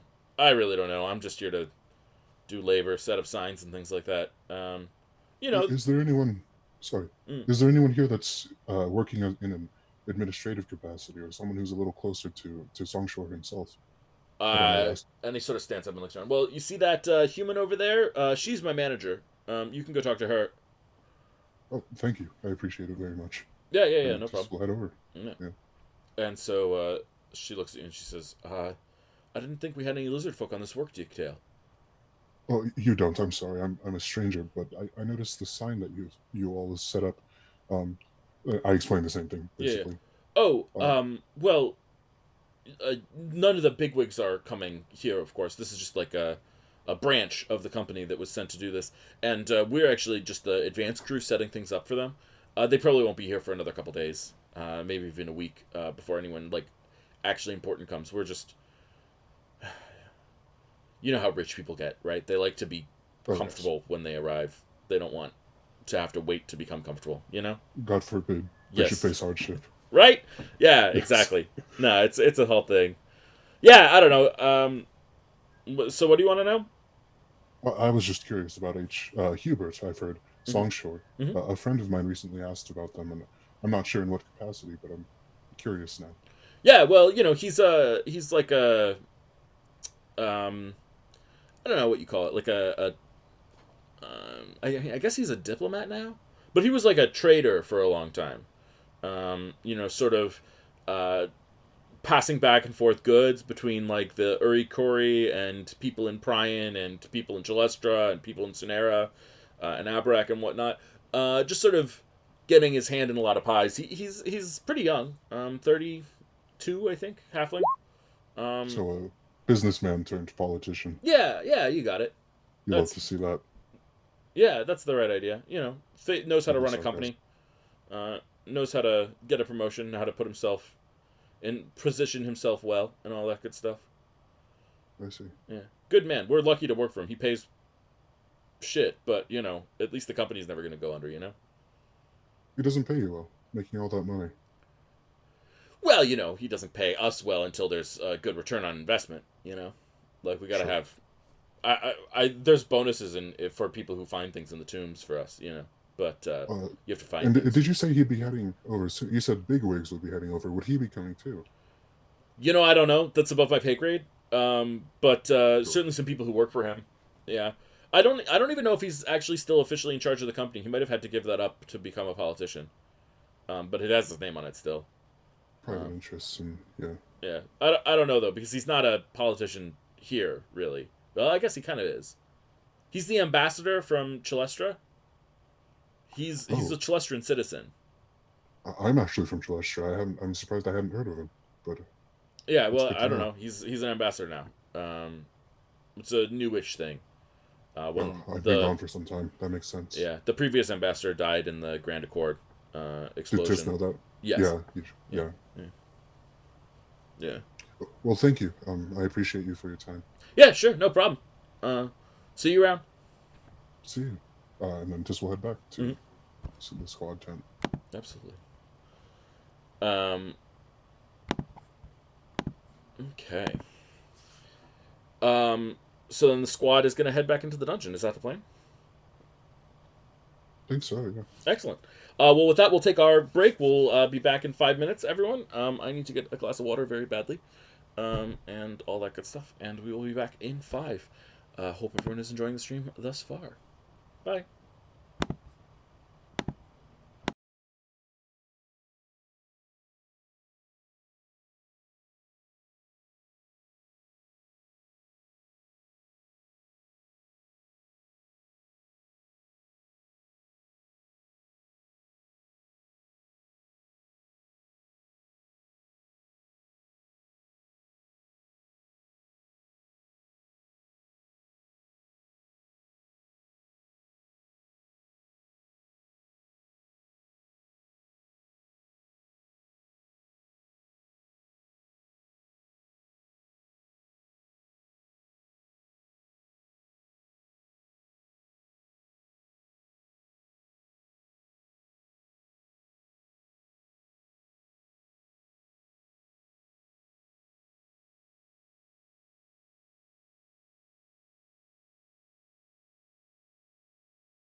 It was so in the last 5 minutes before the break, we're live again. In the last 5 minutes before the break, we had little bits of some crossover stuff that happened, sort of. Tis went and investigated something that he saw. There's a big new company that seems to be coming to investigate the tomb. Competition for our wonderful little agents of Obscura. Sorry about that, guys. There's competition. Sometimes you don't just get what you want. And they are known as Songshore Enterprises.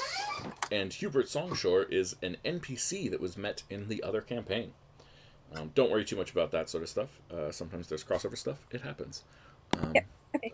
But Hubert Songshore is like, we're finding out in this campaign, is a little bit like of a big industry trading type person. Does that make sense? Mm-hmm. Does that sound like a fair assessment, Marcus? Yeah. Excellent. Well, that is what you missed. Welcome back, everyone. We are live again, and all that good stuff. And there we go. Let's. So the plan is to dive back into the tomb. Is that the plan? Yeah, I Yes, do want sir. to collect my holy water though. Yeah. He does not have it. Shit. All right. I'm That's still fine. thinking of the cleric's name. Trying to remember it. The cleric that you guys met is named Perius. Oh, is that the one that he was talking about? Oh, I That don't know. Licklick was talking about? Oh yeah, he's still standing there trying to remember a cleric's name. So, or I thought you were asking about the cleric that you guys met. Okay. Have Mochi and I sat down and just like made some plants? Yeah, Yeah. absolutely. And Mochi Okay. snorted them. Okay. Is that right? Can I just make some like poison ivy, Mhm. poison oak, stuff like that? Oh yeah, absolutely. Roll a nature check. Oh, okay.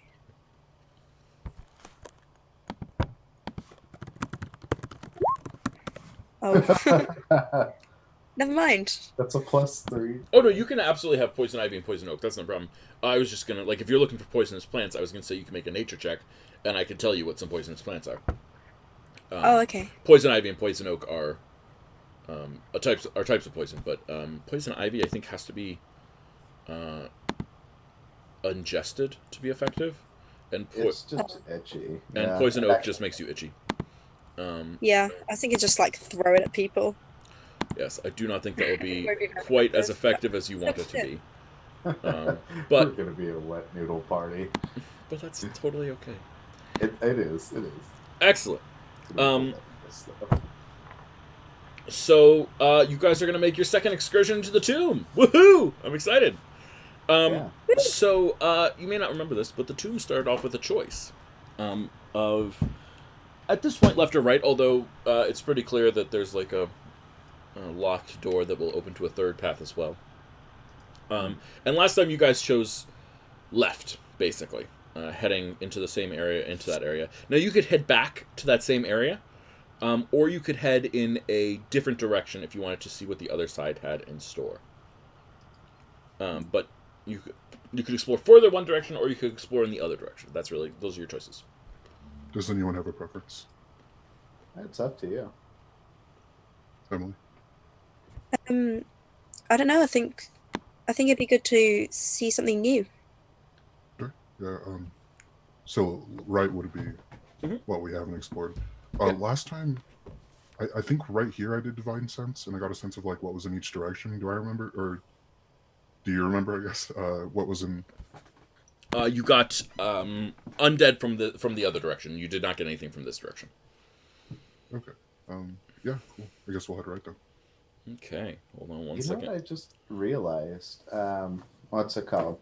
So for shape water, it actually the simple shapes and animation lasts for 1 hour. So technically, I could like make a holy blade of holy water. But I'm gonna see if I can get what's it called? Tis to bless it, like the water that I got canteen.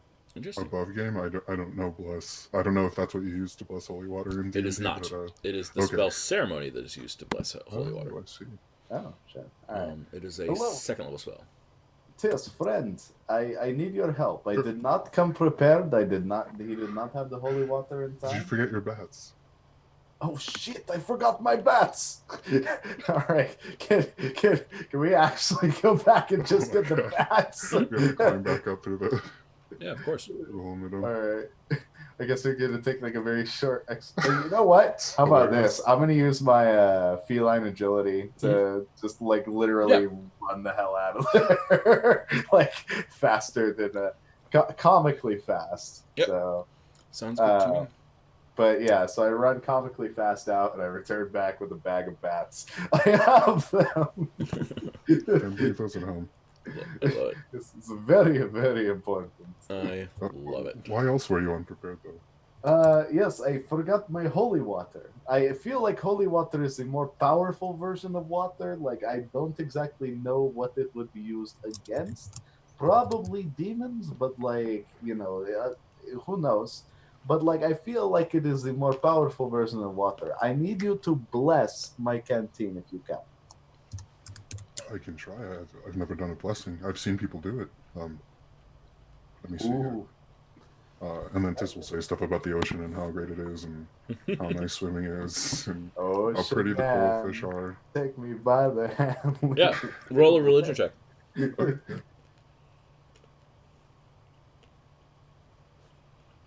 Yeah, you definitely know the ritual. Yeah. But whether it has any effect or not, that's a different question. Oh, boy. Yeah. And the answer is it does not. Yeah. I figured. I don't feel like that did anything, honestly. But here you go. I Right, said a people. blessing at it, at the very least. Well, let's hope. All right, thank you, friend. And I'm going to just turn it into like kind of just a sword at my side. Absolutely. I love it. Okay. So you guys start heading to the new direction. And the first thing that you guys notice, absolutely, is the smell. The smell is horrible. It smells weird, like a mixture of like cleaning products and weird like pus spilled things and all these weird smells and all this stuff. And yeah, so you're heading there and towards this, and there's a staircase descending downward. Let's see. Do I have anything for that? I'm gonna see, and because I'm assuming that there's still torches around, I'm gonna take a torch off the wall and I'm gonna drop it down the staircase. Yeah, absolutely. How far do you want to go? Just all the way down, but I'm gonna peer over the edge while it drops. Well, it's not a cliff. It's just a staircase. Oh, okay, yeah. So just at the bottom. Okay, yeah. So you toss it to the bottom. Yeah, roll a perception check for me. All right. Perception. Nice. Yeah. You see something that looks like eyes appear in the light, and then like sort of skitter away. Okay, I feel like this is the part where we should be careful, friends. There are obviously things around here. I don't know what they are, but we should still be very, very cautious. Just to clarify, I'm gonna be holding a torch as well. Okay. Yeah. Excellent. I'm just gonna go right ahead and just start walking down the staircase. Absolutely. Bravery. I'm gonna follow behind Tess. Yeah. I'll get as close to the front as I can. Well, looks like Celia's in front. So Celia, you're That's walking close, yeah. down the staircase, and boy, the walls of this place are very clean.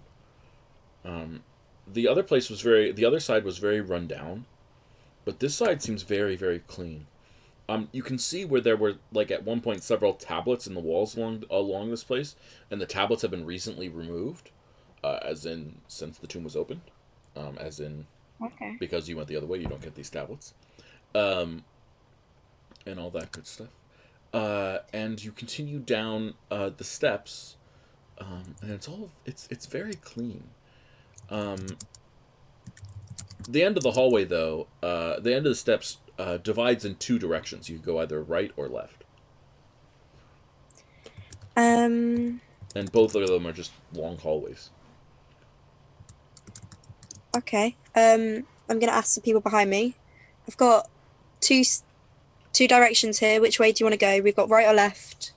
Well, there is an easy way to figure this out. I'm going to take the largest stones that I can find, like not like huge, but like large enough for me to throw, and I'm gonna just toss it down each hallway. Click, click, click, click, click, click, click. I'm going to jump back. Oh wait, okay. I thought you were doing the click thing, as in like the click as a trap. No. Oh, sorry. No, sorry. I apologize. No, those were the stones. Yeah, you're good. Excellent. Thank you for catching that. No. Yeah, I'm glad you said that. I totally forgot. Yeah, me too. Yeah. I also forgot. So, good thing. Hey, it works. So the stones bounce down. Bump, bump, bump, bump, bump, bump, bump, bump. Okay. I mean, it seems safe either way. Just to be safe, I'm gonna do detect magic. Okay, so you're gonna take the 10-minute ritual to hang out in this hallway and just sort of see what happens. See Yeah. Okay. With the 10 minutes provided, I'm actually going to pull out a. Can I like retcon just me getting a little bit of alcohol? Oh yeah, absolutely. Yeah. All right, sounds good. And I'll just subtract like 3 gold, making it even 30. So, but yeah, I pull out a small flask of alcohol and I take a swig in secret. So it's I specifically want to hide it from Tess. So Okay, yeah, roll a stealth check then, or sleight of hand actually in this case. all right. Okay. That certainly beats Tiss's passive perception. All right. And that would act. Just for clarification, I'm doing this for Fiendish Vigor. Yeah, of course. Yeah. So, and it'll be casting False Life. So let's just. Oh, okay. Wait here. Oh, you have the output in the wrong, but don't worry about it. You can just type in. So that's 6 temporary hit points. Cool. There you go. So everyone's just sort of hanging out while Celia casts the spell? Okay. I'll actually edge toward the front. Okay. Yeah, between us and the hallway. And you're looking forward. You're trying to see things in various directions? Yeah, I'll take a glance down each one, but I'll mostly just be having my shield up to be ready for anything. Yeah. While Celia's casting the spell, you are looking down the hallway on the right side, Tiss. And it's a narrow hallway, right? It's really just a 5-foot wide hallway. Not a lot of room to maneuver in it and things like that. And you see something in the distance. Roll a perception check to see how close it gets before you can see what it is.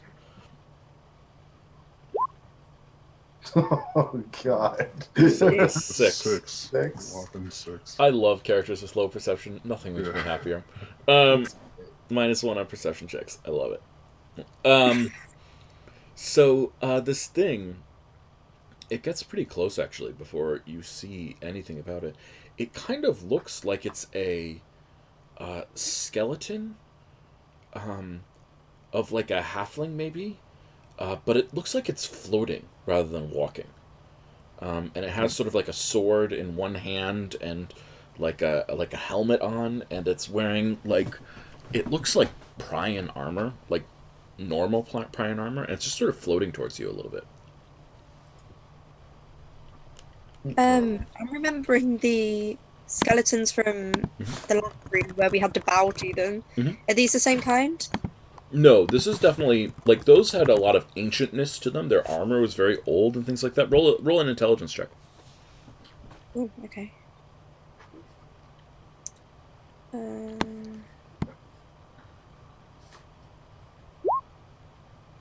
Oh, sorry, that's a save.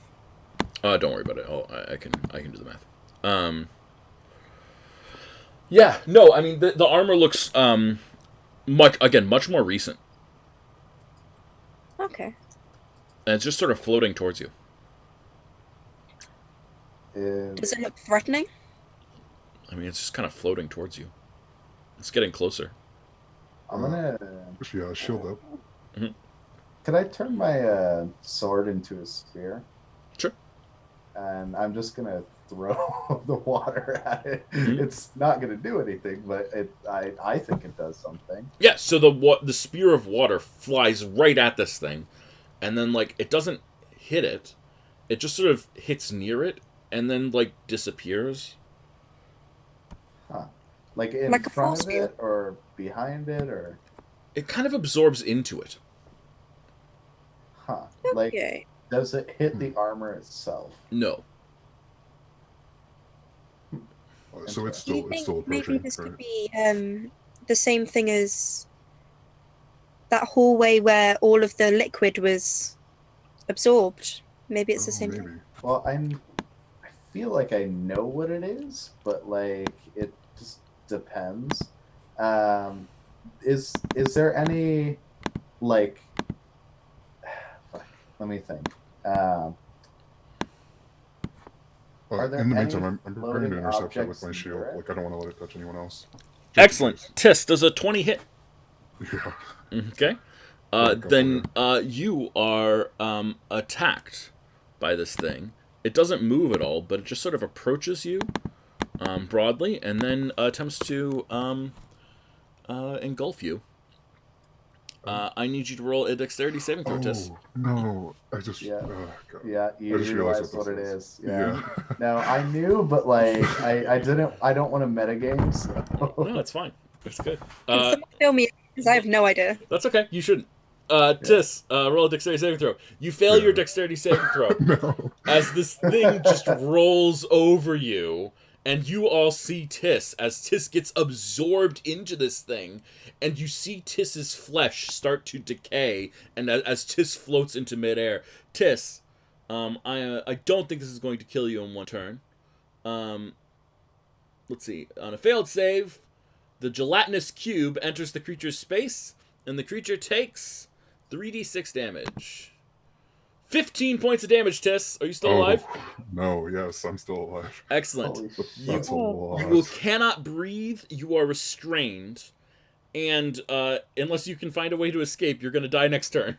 Just telling Yes, that is true. I would It's like, almost a given. at this point, everyone to roll initiative. Do I get a chance to yell something out as I'm being like swallowed up? Yes, absolutely. Run. Just run. Okay. Add turn. Let's add turn. Okay. 15.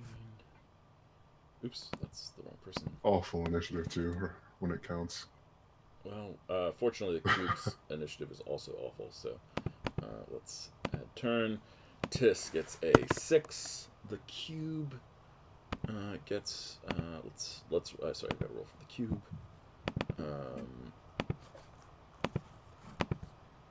An awful initiative might be a good thing because if someone can get you out before it's your turn, that might actually be a good thing. Oh yeah. yeah. 9 for the cube. Add turn. 9. And then where is Mochi? 20 or 21 or something. Yeah. Where's your? There you are. Just need to pull your mini over so that I can see it. Okay. Add turn for Mochi. Mochi gets a 21. Okay. Wow. Nice, nicely done. So let's get this layout here. I'm going to be behind because it's.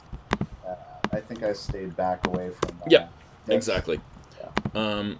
So Emily is the closest, except for Tis, who's literally inside of it at this point. Sorry, Celia is the closest.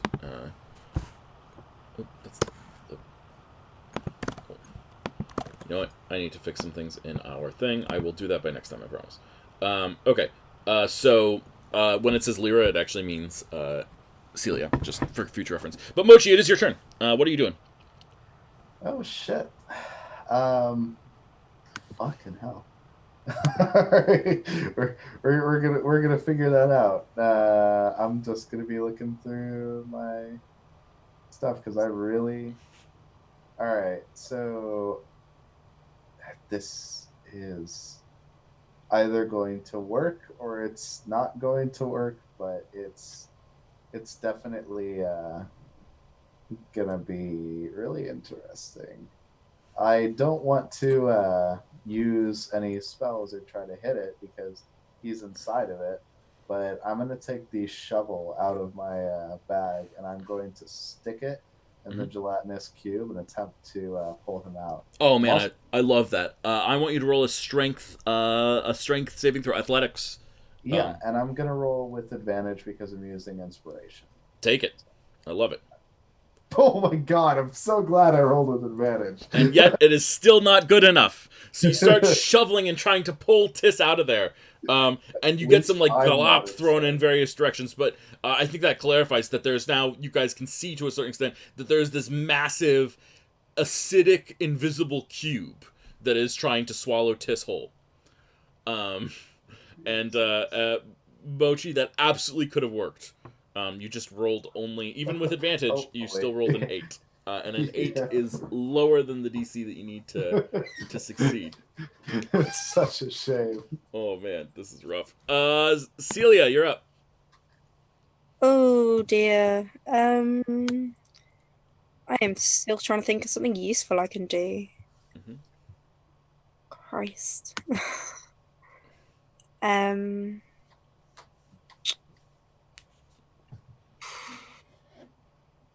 I literally do not have anything. I mean, we could just try the same thing. Yeah, I'll do the same thing. Okay, so you're gonna take the shovel and try and pull Tis out. Is that the plan? Yeah, Okay, absolutely. Why don't you make a an athletics check? athletics. A 14 is enough. Hey, Holy shit. You're able to pull Tis out of the cube. Tis falls back, I think gasping because the cube Gasping. suffocates you as well. And like huge chunks of Tis are like burned as if covered in acid. And that's your action. Do you have a bonus action or anything like that you want to do? I don't think so, but I just wanted to check. No. Okay. So at this point, all three of you are sort of like right up front with the cube. Yeah. I think I'm closest, probably. Yeah, I agree. I think the cube, though, now it feels, digging it with a shovel triggers its attack rather than an engulf response. So it's going to make an attack at you, Mochi. All right. So let's see if this hits. Does a 22 hit? Yeah. Yeah, probably. It's okay, though. I think I have acid resistance because of the Kraken passive. That is very true. That would be 10 damage, halved to 5. Woohoo! That's not even enough to break my temporary hit points. That's the idea. Yeah. Excellent. So like this tendril that's like, again, really hard to see, just comes out and sort of grabs at you. Wait, do I see it though? I mean, yeah, when it hits you, you can see it. As it Okay. hits, you can see it. You're trying to dodge it out of the way, but you can't really. And is it like a tentacle-like tendril? No, it's not like a jellyfish or a kraken. It's more like it almost looks more like a plunger. Okay, yeah, so that's fine. Alright. Yeah. There are ones that have more tentacle-y things, but not this one. Yeah. But that is its turn. Tis, what are you doing? You're out of this thing. You're not dying. Anymore.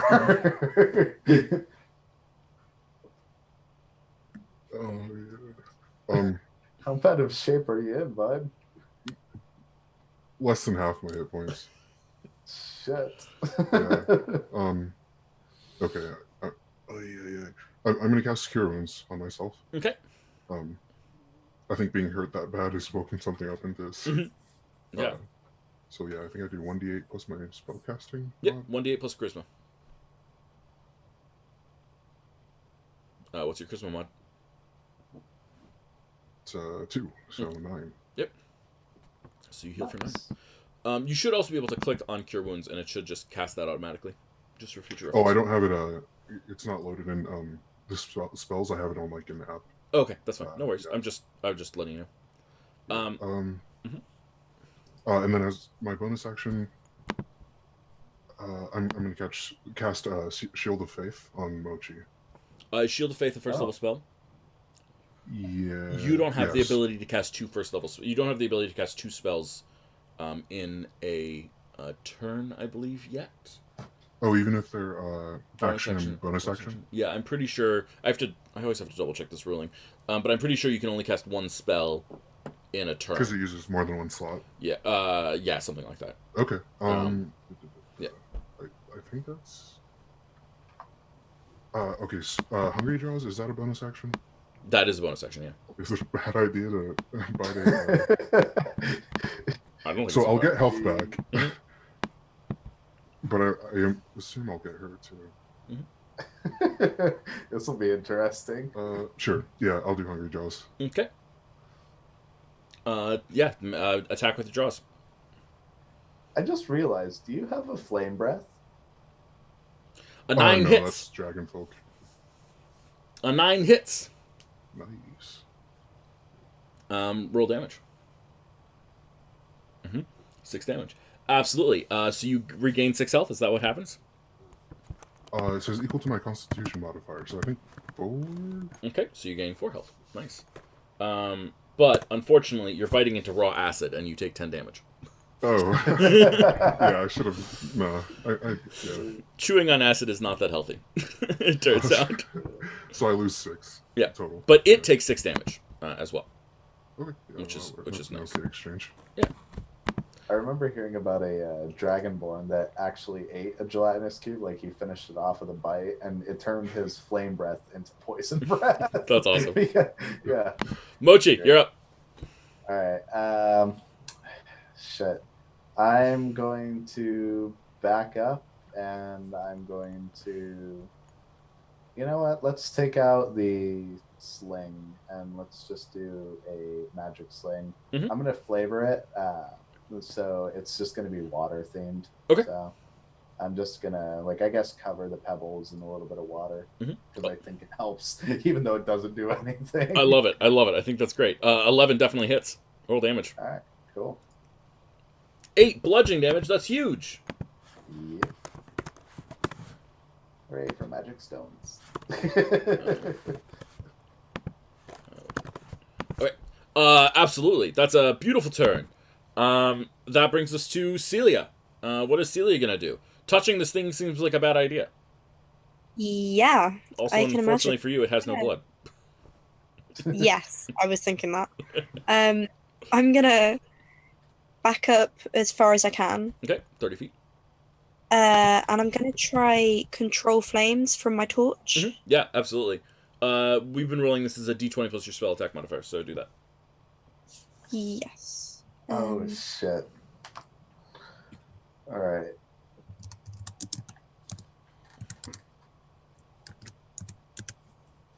$24 definitely hits. Roll damage.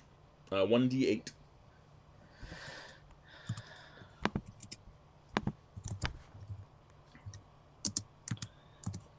Do I see this? Okay, so that's 1 point of damage. And what does it look like, Celia? Just like a big tendril of flame. Yep. Straight at the thing. There it is. Yes, Mochi, you see this. All right. Love it. I love it. Yes, Mochi, you see this. Absolutely. All right. Okay. So, how big is this hallway? It's 5 feet big, so there's not a lot of room. Yeah, so I guess I'm inside of Tiss's space. And yeah, she is right behind me. I am going to run directly into the gelatinous cube. Oh no. Oh. Oh no, buddy. Okay. So he is panicking. Oh god. It is not your turn yet. Oh yeah, sorry. So mechanically it doesn't happen yet. Yeah. And I'm gonna say this, Tiss. You are in a position where you could potentially spend a reaction to make a dexterity saving throw to try and prevent him from running into his certain death. Can I do that now? No, it has to be when he starts running. Okay. Okay. It is now the gelatinous cube's turn, and the gelatinous cube is going to attempt to engulf Tiss again. At this Shit. point, I want it to be me because everybody else is down in one turn. Yeah. It's Tis, I want you to terrifying. make a dexterity saving throw. Please make it fun. Oh man, come Tis, on.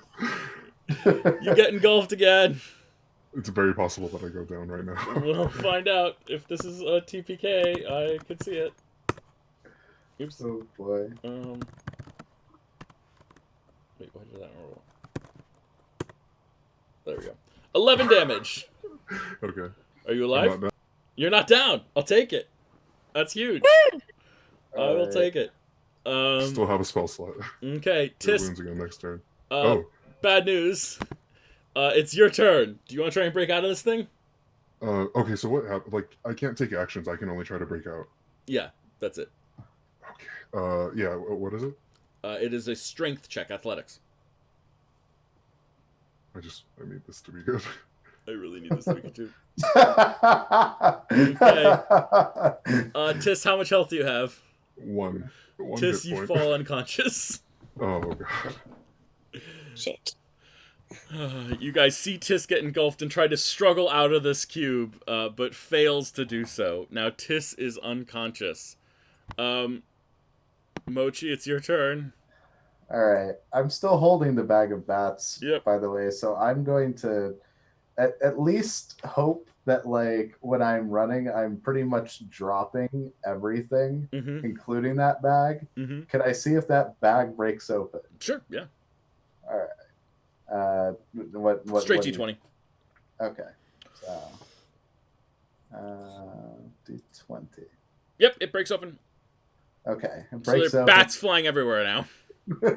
Bats fly out, and I am going to be extraordinarily afraid of what's behind me and run into the gelatinous cube. Okay. Do I run into it with such force that I may knock Tis out? I will take that as a possibility. Sure, we can try and save you guys. I don't want you guys to die. Yeah. Why don't you make a athletics check? All right. Oh my god. This is gonna suck though, because Do you have advantage possibly still? Nope. Okay. Not Even that if I had matters. it as a 1 and a 0. Oh no. Okay. Is your mod minus? Oh god. Nothing. Okay, so you run full speed into the gelatinous cube and are stuck there. You can't get out of it. You become restrained. Now, here's the good news. You don't take the acid damage yet because it did not engulf you. You engulfed yourself. So you've actually got a turn where Celia could somehow save you guys. Let's see what Okay. happens. And If you can deal a lot of damage, I think that's all we're gonna. Eldritch Blast, Mhm. does it take, do I have to use my hands to cast it, or can I cast it just on its own? Let me check. I'm pretty sure. Here, I have this. Okay, there we go. Verbal and somatic. Yes. So you are using your hands to cast it, but restraint does not prevent you from using somatic components. Okay. So So, yeah, I'm going to cast Eldritch Blast. awesome. Okay, yeah, make an attack. Let's see. This would be at advantage, but you're not going to miss. So. All right. What? Fuck. Sorry. Let me actually go to your thing. I can set this up. Hold on 1 second. Yeah. This is super easy. Give me 1 second. 1 second. So all I'm doing is I'm going to your character sheet, and you see where it says Eldritch Blast. I'm popping it open, and I Yeah. am changing the output from spell card to attack. I see. Okay. Yeah. And I see. theoretically, it should be set up. Let's see if it's set up. It is not set up. Okay. 1d10. Type force. Okay. Now click on Eldritch Blast. It should work. All right. Beautiful. Nice. And 18 hits. And now in the chat where it says Eldritch Blast, you can click on that. And that'll do damage. 4 more force damage to this thing. Yeah. So, Celia, you see just like Mochi charge full speed into this, running terrified, get caught in it, start moving kind of slowly, like slow-mo move. And then like this blast of energy just bursts from Mochi's hands and sort of hollows out a small section on the inside of the cube. But then the cube starts filling itself up again. Celia, you're up. Okay. What did I do to get Tis out last time? Was it like pull him out with rope or something? With a A shovel. shovel. With a Can I do that again? Yeah, you can absolutely do that again. You'd have to go Okay. I'm forward gonna to try get. and do it, though, right? If you do, you're putting yourself at risk. I'm not saying it's a bad thing. I'm just saying that if you go that close, then the cube can get you next. I'm gonna do it anyway. Okay. Because otherwise Tis is gonna die. Mm-hmm. So I'm gonna try and don't get Tis forget out you have- first because Sorry, you're gonna what? he's. Just out I'm gonna first. try and get Tis out first, unless I can get both of them. I would say if you can beat the DC, the if you can get a high enough number, then I would let you get both of them out. Okay. But it'll be a hard thing to do. But I'll accept just Tiss on the first time. So Yeah, roll, I'm gonna spend my inspiration as well. Okay, roll an athletics check. This is where we pray, boys. Yeah. A 19 is in fact 19. the DC I set Oh to my get both God. of them out. Bam! Oh my God. They both come out. Clutch. Yes. They both come out. Still locked out. Dang. Tiss is unconscious and lying on the floor in front of you. Mochi is conscious still, I believe, because Mochi actually did not take any damage. Just sort of ran into it and luckily got out of it. Mochi, I'll just Still say cowering this. in fear, though. You should seriously consider taking the lucky feat in a couple levels. Just putting that out there. The cube is going to attack Mochi. All right. Don't think it's going to try and engulf you. I think it's just going to try and attack you. Yeah. Pseudopod attack. Does a 7 hit you? No, it does not. Okay, so this tendril comes out to try and hit you. And you, despite your panic, are just like dodging around, running like crazy. Tiss, I need you to make a death saving throw. Yeah, it's just a D20. Yep, D20. That is a success. Hey, yeah. Oh, Nicely Oh done. shit. Mochi, what are you doing? I am going to cast Eldritch Blast. Do it again. Do it. Yeah, 12 definitely hits. All right. 3 more damage to this thing. Yeah, you're just blasting. Oh my god, it's a D10, but I'm like thinking, is this like a D6 or like? Nope. Yeah, I've just been rolling low. Damn. Oh, All right. it happens. No big deal. That's Mochi's awesome turn. Blasting it with Eldritch Energy. Celia, what are you doing?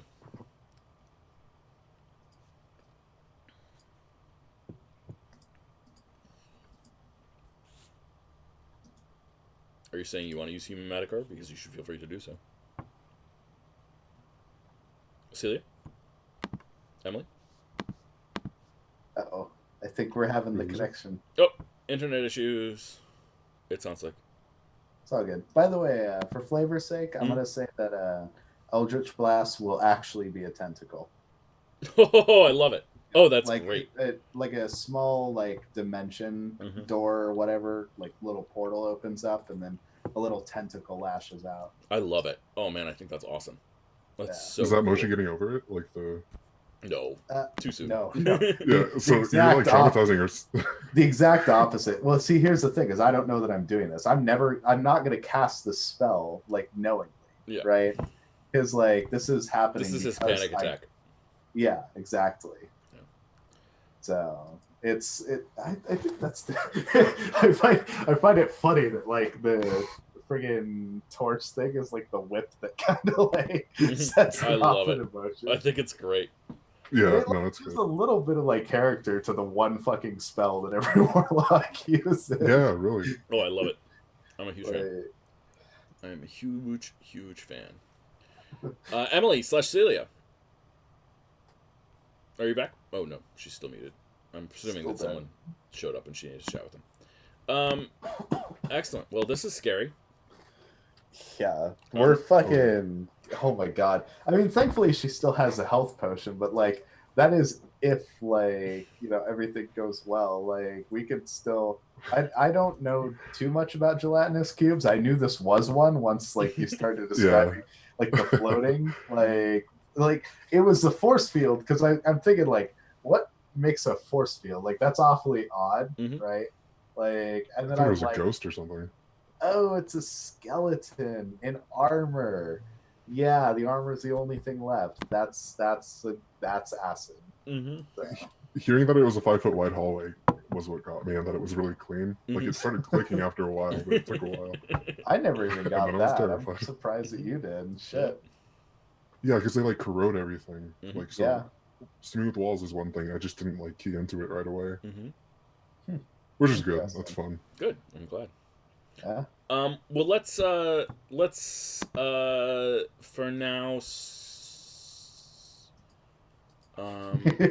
I'm tempted. Eldritch Blast is the only. Hey, see in the chat, like he's going. Eldritch Blast is great. It's the only thing that warlocks do. Yeah. Like It doesn't have to be actually. I've homebrewed things so that you can all the Eldritch Blast bonuses you can apply to any cantrip that the warlocks can learn because I think that's more interesting. But That's true. or just Yeah. for variety's sake. But it's one of my favorite spells. I love Eldritch Blast. Although the last warlock I played was a warlock with no Eldritch Blast. So I see you too are a fan of gimping your characters. well, it's fun. I like it. It is. Yeah. Do we want to say Celia just like pops off a magic missile or something? Is that a spell slot? Yes. I don't want to. She have a cantrip. I'm gonna overrule anything right now because she's not here, and I think she's gonna spend a healing potion on you.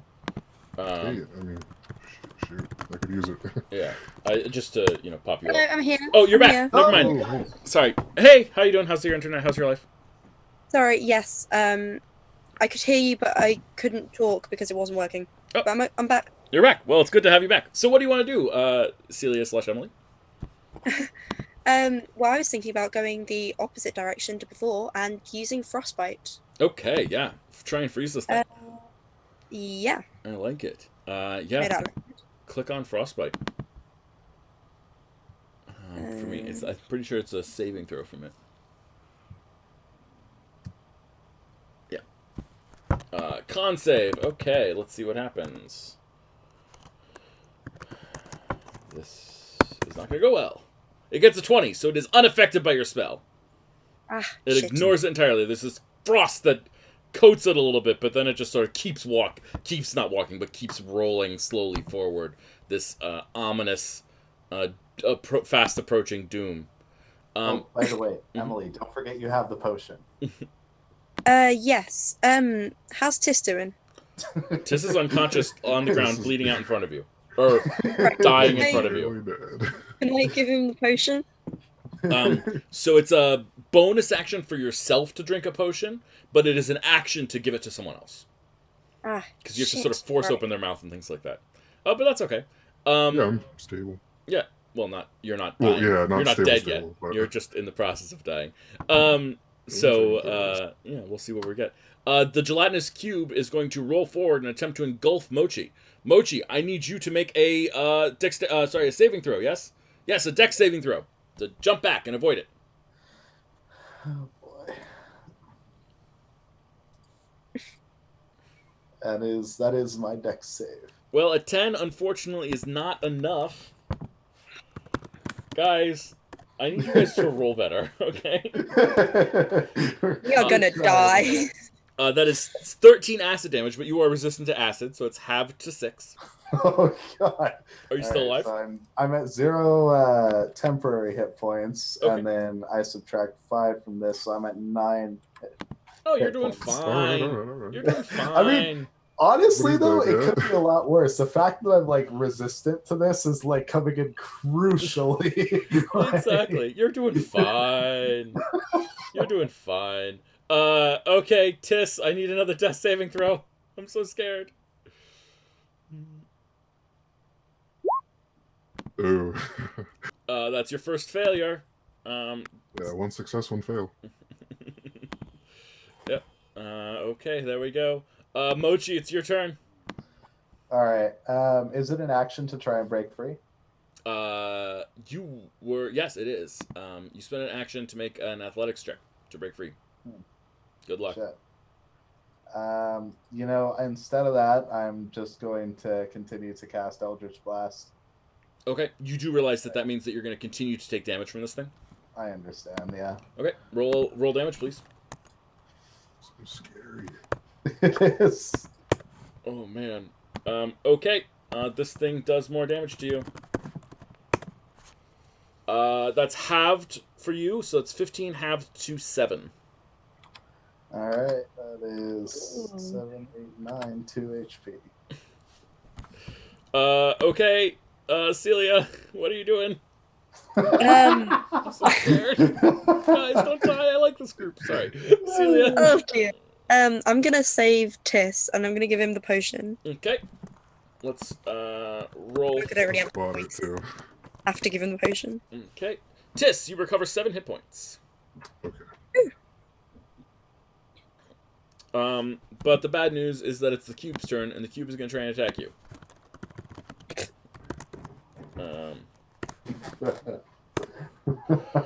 And get a 23. I'm sorry, guys. Yeah, It's not like I mean to keep doing this. This is amazing. Maybe I'll roll really badly. Let's hope it I had to roll. attack someone. I mean, you didn't attack the wizard, so that's I mean, I'm happy to attack whoever. You're just the one in front. The wizard's in yeah. back right It makes now. the most sense too. 5 points of damage. You're still alive. Still alive. Oh my god! And it's your turn. You can do something finally. Oh god. Okay. How you Oh, got? what do I do? Sorry, you and Mochi both have 2 hit points left. Is I that was about to say that. okay? Oh. I genuinely have no idea what to do. So this thing is easy to hit. Yes. Honestly, like I'm gonna even the odds by probably metagaming a little bit. Is that okay? Oh yeah, of course. All right. So I'm pretty sure gelatinous cubes probably have a shit ton of health. So chances are it may be better for us to just try to leave as opposed to try to like continue to kill it. So, Yeah, but that's you just- are in it. That's Yeah. the Yeah. problem. No, yeah, I understand this. I'm just letting them know, like, it is definitely. So the plan is get Mochi out and run. leg it. Yeah, I mean, Smash yeah, him what are we down. gonna do? That's good. Okay, I'm gonna heal myself again. I'm casting Cure Wounds again. Okay.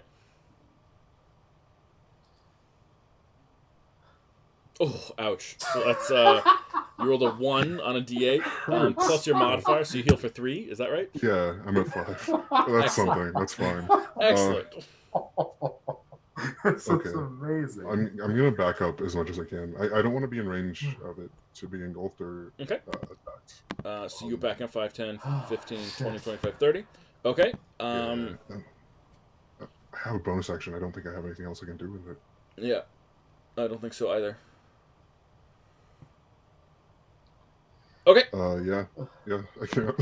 Oh, no. Wait, are the bats attacking it or no? Does like what? No, what do all you- the bats have been engulfed by it and died. Yeah. Okay. All right. Okay. So yeah, if you can get him out, I can keep you alive, or I can keep us both alive. Well, not myself, but yeah, I can keep you guys alive. I can't lay on hands on myself if I'm dead, or anyone else. Yeah. So This is very good logic right here.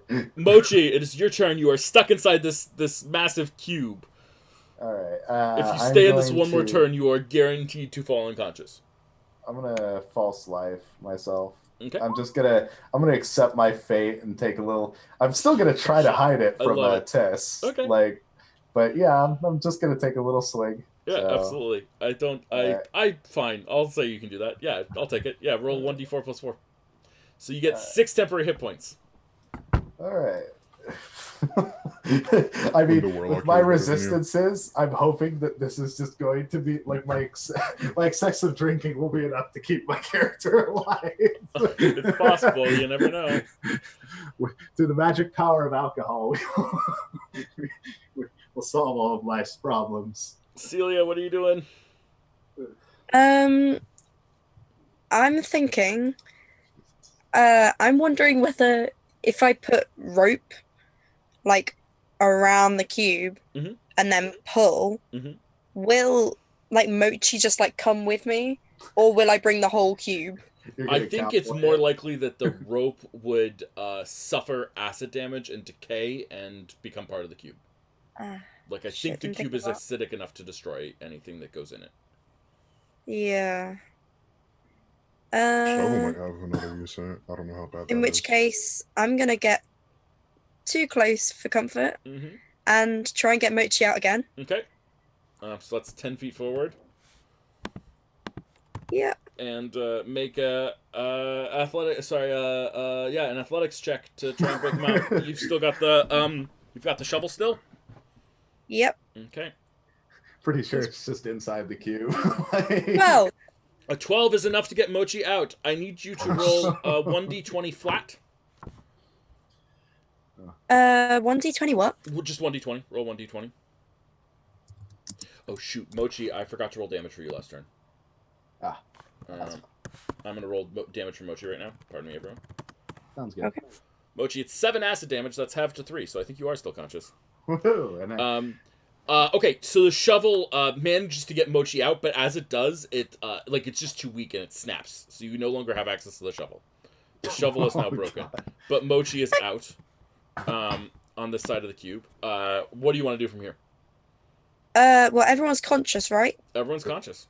I have no idea Can we how. run? Walk away. Yeah, you want to try and run? Perfect. Okay. Yeah. So you spend your action doing that. You spend 10 feet moving forward, so it's going to be 20 feet that you can get. So 5, 10, 15, 20. Okay. That's your turn. You could go half that if you wanted to drag Mochi with you. But you wouldn't get as far Yes, away. I'll do that. Okay. So you actually only are going to get to here. Okay. Well, the cube is going to follow, and it's going to attempt to engulf you, Celia. So I need you to make a dexterity saving throw.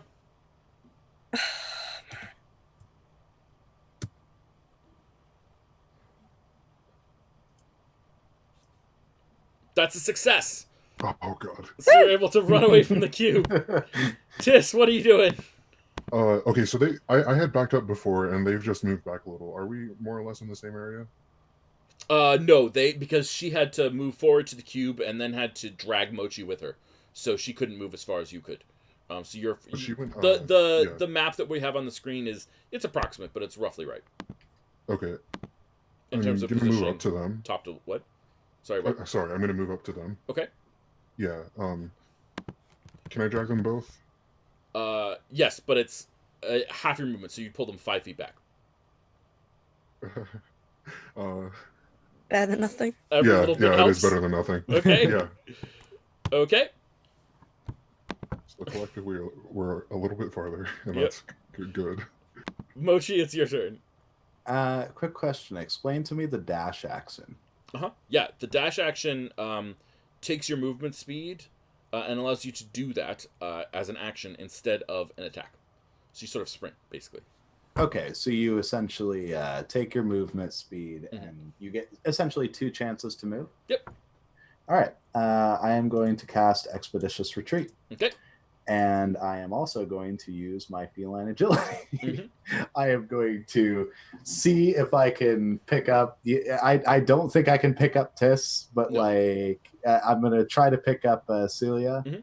and I am going to comically book it out of there as Perfect. fast as possible. Absolutely. You can pick up Celia. Perfect, Celia, yeah. you're a halfling, right? Yep. Awesome. Yeah, then no problem. You can comically do that. So that is 120 feet or 60 feet. Oh. What's it called? If it's halved, because I'm carrying somebody. Mhm. So 60 feet. That's like monk, yeah, geez. Yeah. I'm basically the Flash. Yeah. So I just want to I want to explain something about the spell. You're using it correctly, but I just want to clarify because it's a spell that confuses a lot of people all the time. So it has this thing on it that's a little bit weird. It costs a bonus action to cast, and casting it means that you are dashing that turn. So it doesn't actually have a delay in its reaction. So, but it also means that you can do it every single turn. Okay. So for up to 10 minutes until you lose concentration. So you can run like the friggin' wind. Yeah, so I can just bonus action every turn to just dash. Yeah, so you are charging out of there super duper fast. Celia, Mochi has grabbed you physically and is dragging you away from the cube. You know what? Yes. I just realized I have 60 feet of movement, right? Could is it? Mhm. Well, I'm just saying, is it possible for me to pick up Tis and have that even further, go back? Tis, and then what pick armor? them up? What armor are you wearing? I'm pretty sure it's heavy. Chainmail? I Oh forget yeah, what no, it is. never mind. Yeah.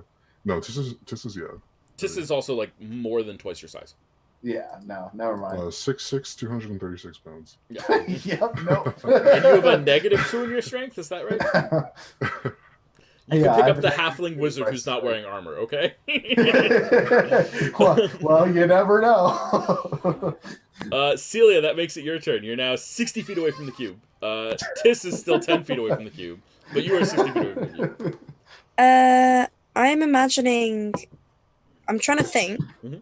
whether using force damage would cause it to like go backwards. Not unless the spell specifically says it. Oh, Yeah. There are okay. spells that can manipulate positioning on the battlefield. Wait, what do you have in your satchel? Oh, what do I have in my satchel? Yeah. Good question. Let me have a look. I've got. I will also say that, sorry, I just calculated the distance.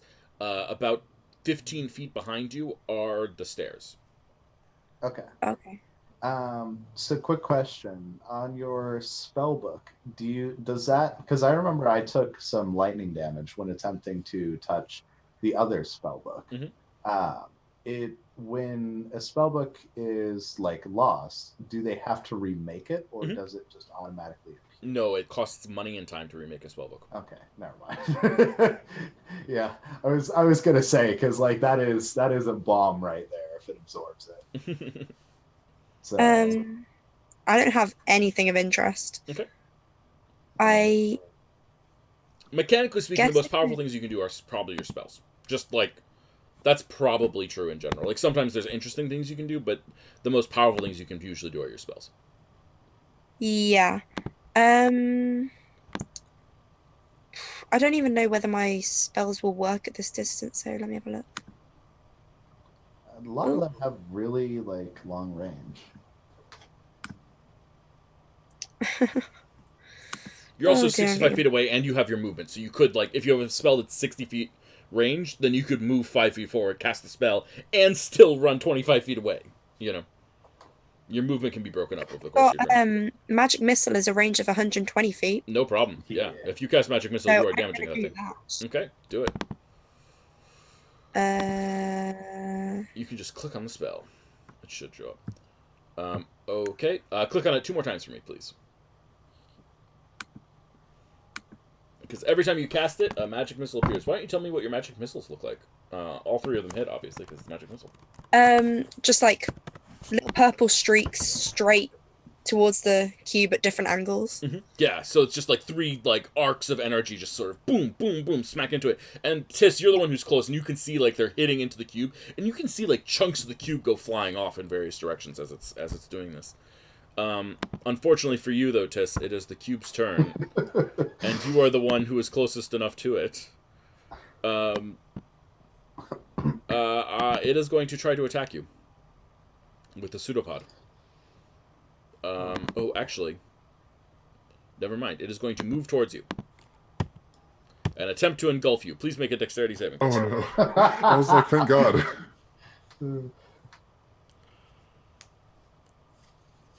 Dexterity saving throw. Let's see how this goes. Please. Oh, come on, God. Tiss! A I 7? mean, I have a 0 bonus, but I'm rolling so bad A too. 7? Oh, God. Oh my This is god. it. You are engulfed again, Tiss. oh my God! We can't lose Tiff. Don't have the novel anymore. I can't heal myself anymore. 10 damage. Yeah, I'm down again. Okay, Tiss is unconscious again. Shit. Oh man. Okay. We have no way to get you out. No, I was gonna use a spear if somebody else got engulfed too, but Oh no, I like Tiss. Okay. Mochi. Sorry, Tiss. Oh, I need Tiss you to make too. a death saving throw. yeah. It starts over. You're at 0, as you know.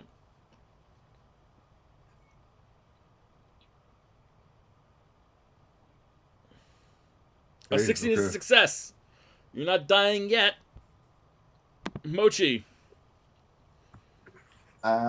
You know what? Mhm. Seeing my friend in essentially mortal danger, Mhm. I'm just going to look for any sort of solution, and I'll say that my eyes are going to kind of glow, and I'm going to cast Eldritch Blast. Okay, take a shot.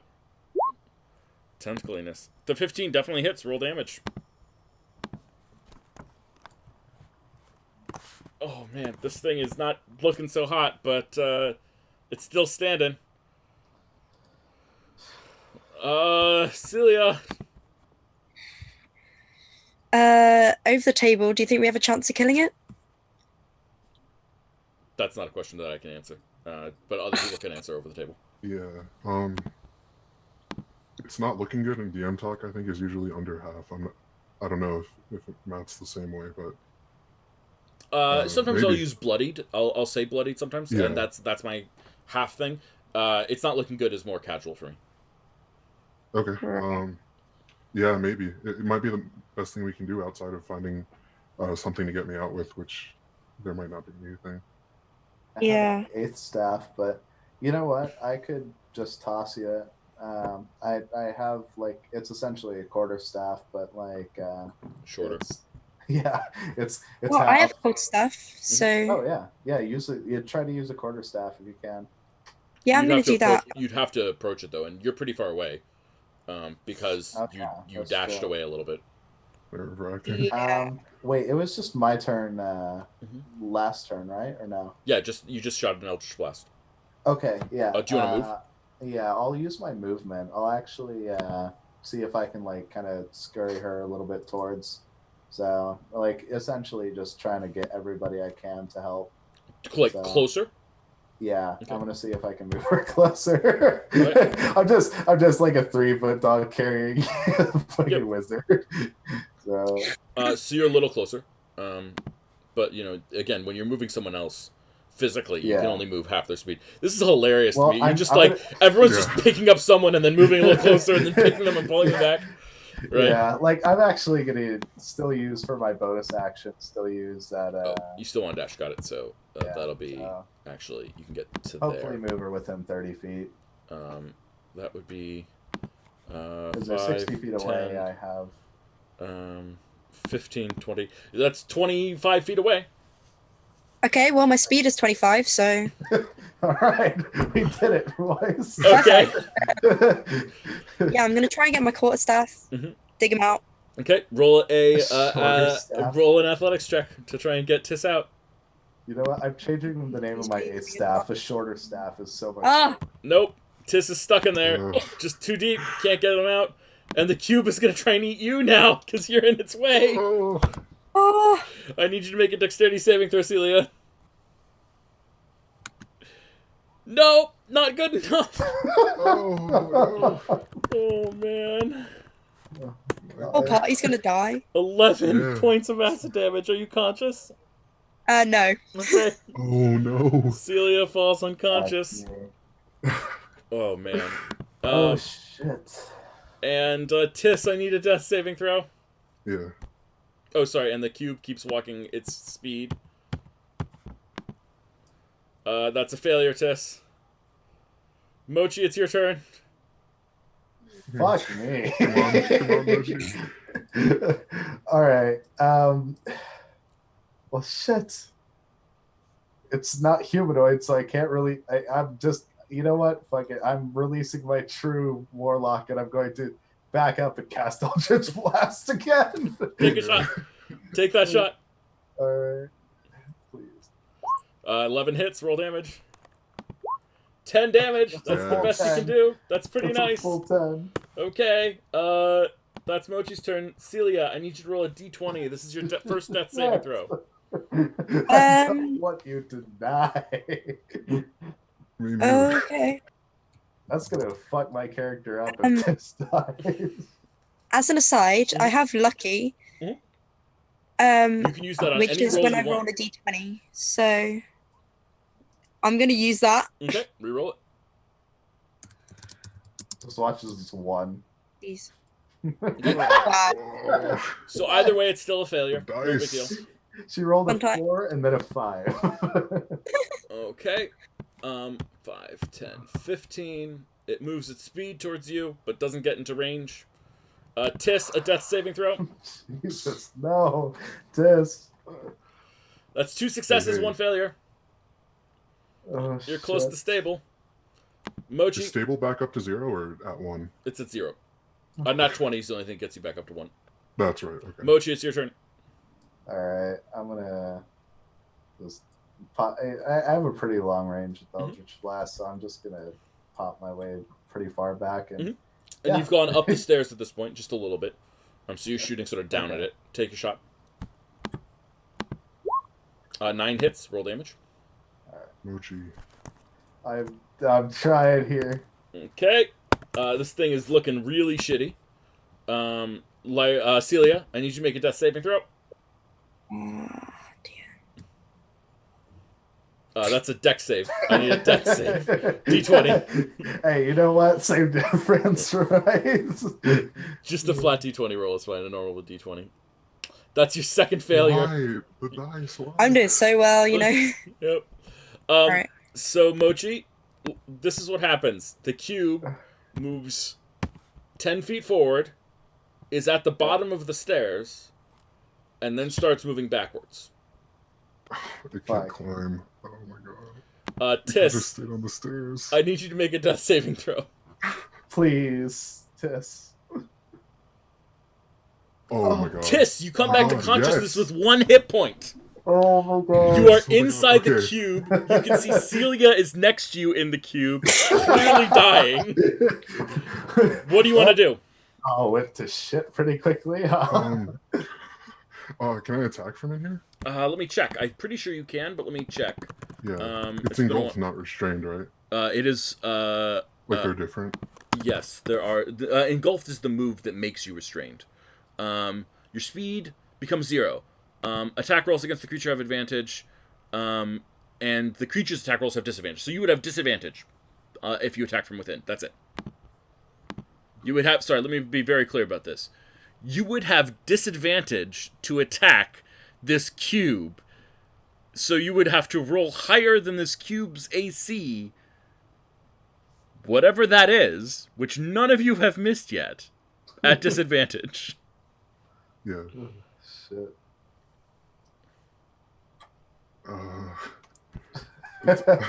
I think we're desperate here. Yeah. Okay. My options are I can do lay on hands on both, or either me or Celia. And I have 10 points of that, which is like that's not insignificant, so I can do a lot. And then I have Searing Smite, or not Searing Smite, but Divine Smite, which can do quite a bit of damage. It's true. 1d8, so 3d8 total. If I attack. Yeah, if you attack, yeah, it would be 3d8. 3d8 plus your strength. Yeah. One sec. Let me look at action times and stuff. Okay.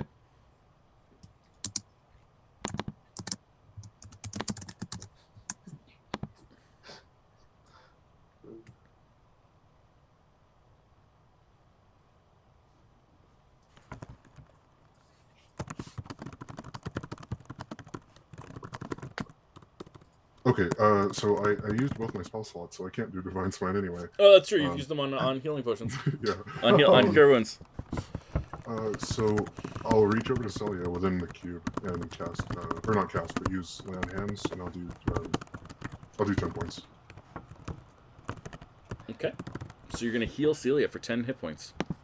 Celia, you pop up to consciousness. Oh, You are no longer dying. Yeah, those death saving throws weren't. That doesn't mean that you cannot still. Yeah. Yeah, Wait, it's sorry, still, how many it's hit still on points do I emoji. have? 10. Yeah. That's more than I usually have. Okay. Oh, can I retcon and say? Yes, Oh, no, absolutely. I'm okay, thank you. What- Merciful. Even have. That seems a little low to me, but that's okay. We'll talk. What's your cap right now, Emily, Celia? 9. Okay. I'm certain that's wrong, but that's okay. Yeah. We'll fix that in a minute. Okay.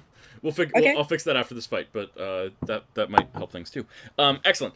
So Tis, you give Celia 9 hit points. Yes. And then you feel that she is full, and so you feel the need to save you the last of your divine energy for that. Perfect Excellent. sense. And that's it. Yeah.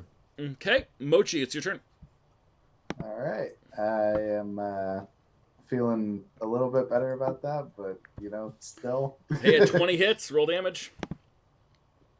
Oof. 3 more force damage. Mochi, I have a very important question for you. Yes, sir. How would you like to do this? I'm going to say that the glow from my eyes, I'm kind of like lift slightly up in the air. I'm just going to cast it, and you see three tentacles or tendrils come out from the sides of me through portals of who knows what, and slowly sort of take the cube and just begin dismantling it. The suction cups kind of flinging, what's it called? Pieces of the gelatinous cube everywhere. The armor flying out. Everybody else essentially just being untouched, but it just being dismantled piece by piece. Mm-hmm.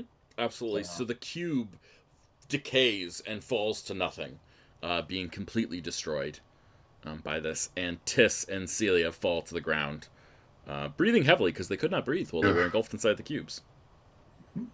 And I'm going to fall asleep. And Mochi falls asleep. Tiss will say, "Yes, bless you," to his unconscious body. Yeah. Okay. Well, first of all, Celia, let's fix your hit points. When you gain a level, you get more hit points. Ain't that nice? Woo! So you're a wizard, so you get a specific amount of hit points. You get 1d6 plus your Constitution modifier. But we re-roll ones because getting a 1 sucks. So, okay. Why don't you roll 1d6 for me?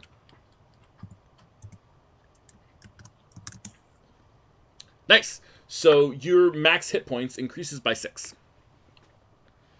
Awesome. So you actually 15 is your cap. Just for future reference, you are still at 9, but 15 is your cap. Oh, okay. Sound good?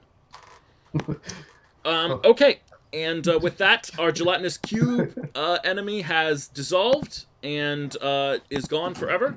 Congratulations, team. And that's... It was close. So close. Yeah. Do you guys want to talk about that fight at all? That's going to be the end of our session. We're going to fade on you guys successfully defeating this this cube. Yeah. Does anyone want to talk about the cube fight at all or anything like that? Other than holy shit. Yeah, really. that was terrifying. Yeah, so I mean, a lot of things that you guys were doing were really smart ideas that were like really had the potential to work. But you were sort of in like bad positions to make them work a little bit. We rolled so terribly for half of it. Yes, part of the problem was that you rolled really badly, right? Now hitting the thing is super easy. And then the other thing that I think you sort of discovered at the end, particularly Mochi, you definitely discovered this. Outrunning this thing is easy too, right? Yeah. Its movement speed is 15. Yeah. And it has a rule, it cannot dash. So that means that, like, if you just back up at your normal walking pace and shoot it with range things, like, it just cannot do anything about that. Like, it's just going to lose eventually. But it is a scary thing. And, like, when it eats you, it does do a lot of damage very quickly.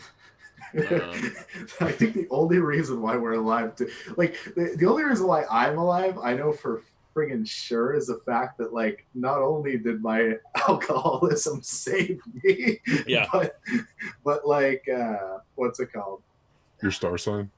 Yeah, like the resistance to everything was incredibly helpful. Yeah, I agree. Very specific scenario, which is great. Yeah. What gets me is that we could have stayed on the stairs and just did it like a shooting gallery. Yep. And we would have been fine. Yeah. It's true. Yeah, it's one of those things. Like, it's hard to find the strategy for these things sometimes, right? Because, like, you're in the thick of it. But if you figure out the strategy, it's quite doable. But there's no reason that you would necessarily know the strategy. So it's hard to do. I think it wouldn't even be possible because, like, here's the thing, right? Even if we had all three of us out of it, like, we constantly had one person in it at all times. Yep. Yeah, and that was like, and even when we were like, and see, the funny thing is even when all three of us were out, I was like literally fated next turn to go inside of the cube. Like, and I mean, like, well, and that's just like, it sucks, but it's a thing. Yeah, absolutely, very true. Gelatinous cubes, classic D&D monster. They're cubes because we deal with 5 foot by 5 foot squares. Another thing that's worth pointing out is just for the sake of pulling back the DM curtain for a second here. This was not actually a risk of a TPK. I know it felt like it was, and that's probably a good thing because I think the characters would feel like it was. But gelatinous cubes have a thing that says specifically they kill their victims slowly.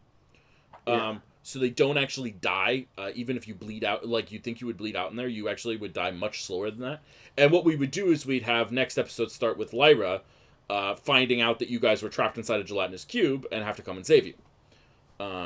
And so we'd have like a rescue mission for Lyra to a certain extent, or something like that. Or who knows? Maybe there's other secrets, and maybe someone built this gelatinous cube and was using it to take prisoners, or something. Who knows?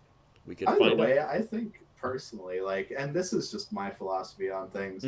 Even though I do get attached to characters, I'm totally fine with Mochi like dying, and it's not that I dislike the character. It's just that like I feel like it serves a better purpose and it makes the game a lot more threatening. Oh yeah, if they're like so like, death is absolutely a possibility in these games. And like it was even potentially a possibility here.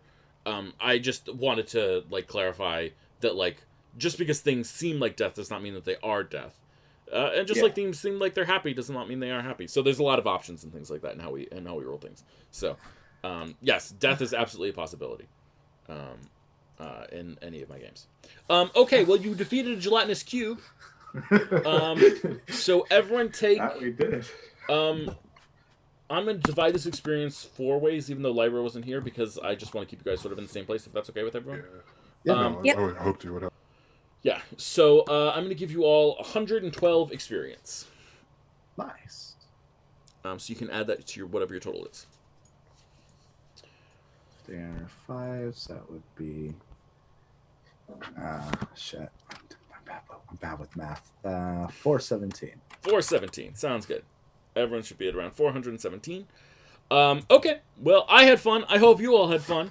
I'm glad that no one's dead, because I like these characters, but had you died, that would have happened, and that happens sometimes.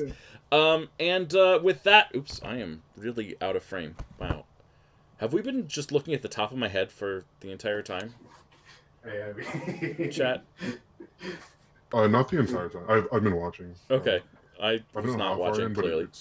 At some point, I must have shifted positions rather heavily. Wow, and I totally messed up all the screens and camera stuff. Awesome. Great. You know, chat, if you see that, you can tell me. I will fix it.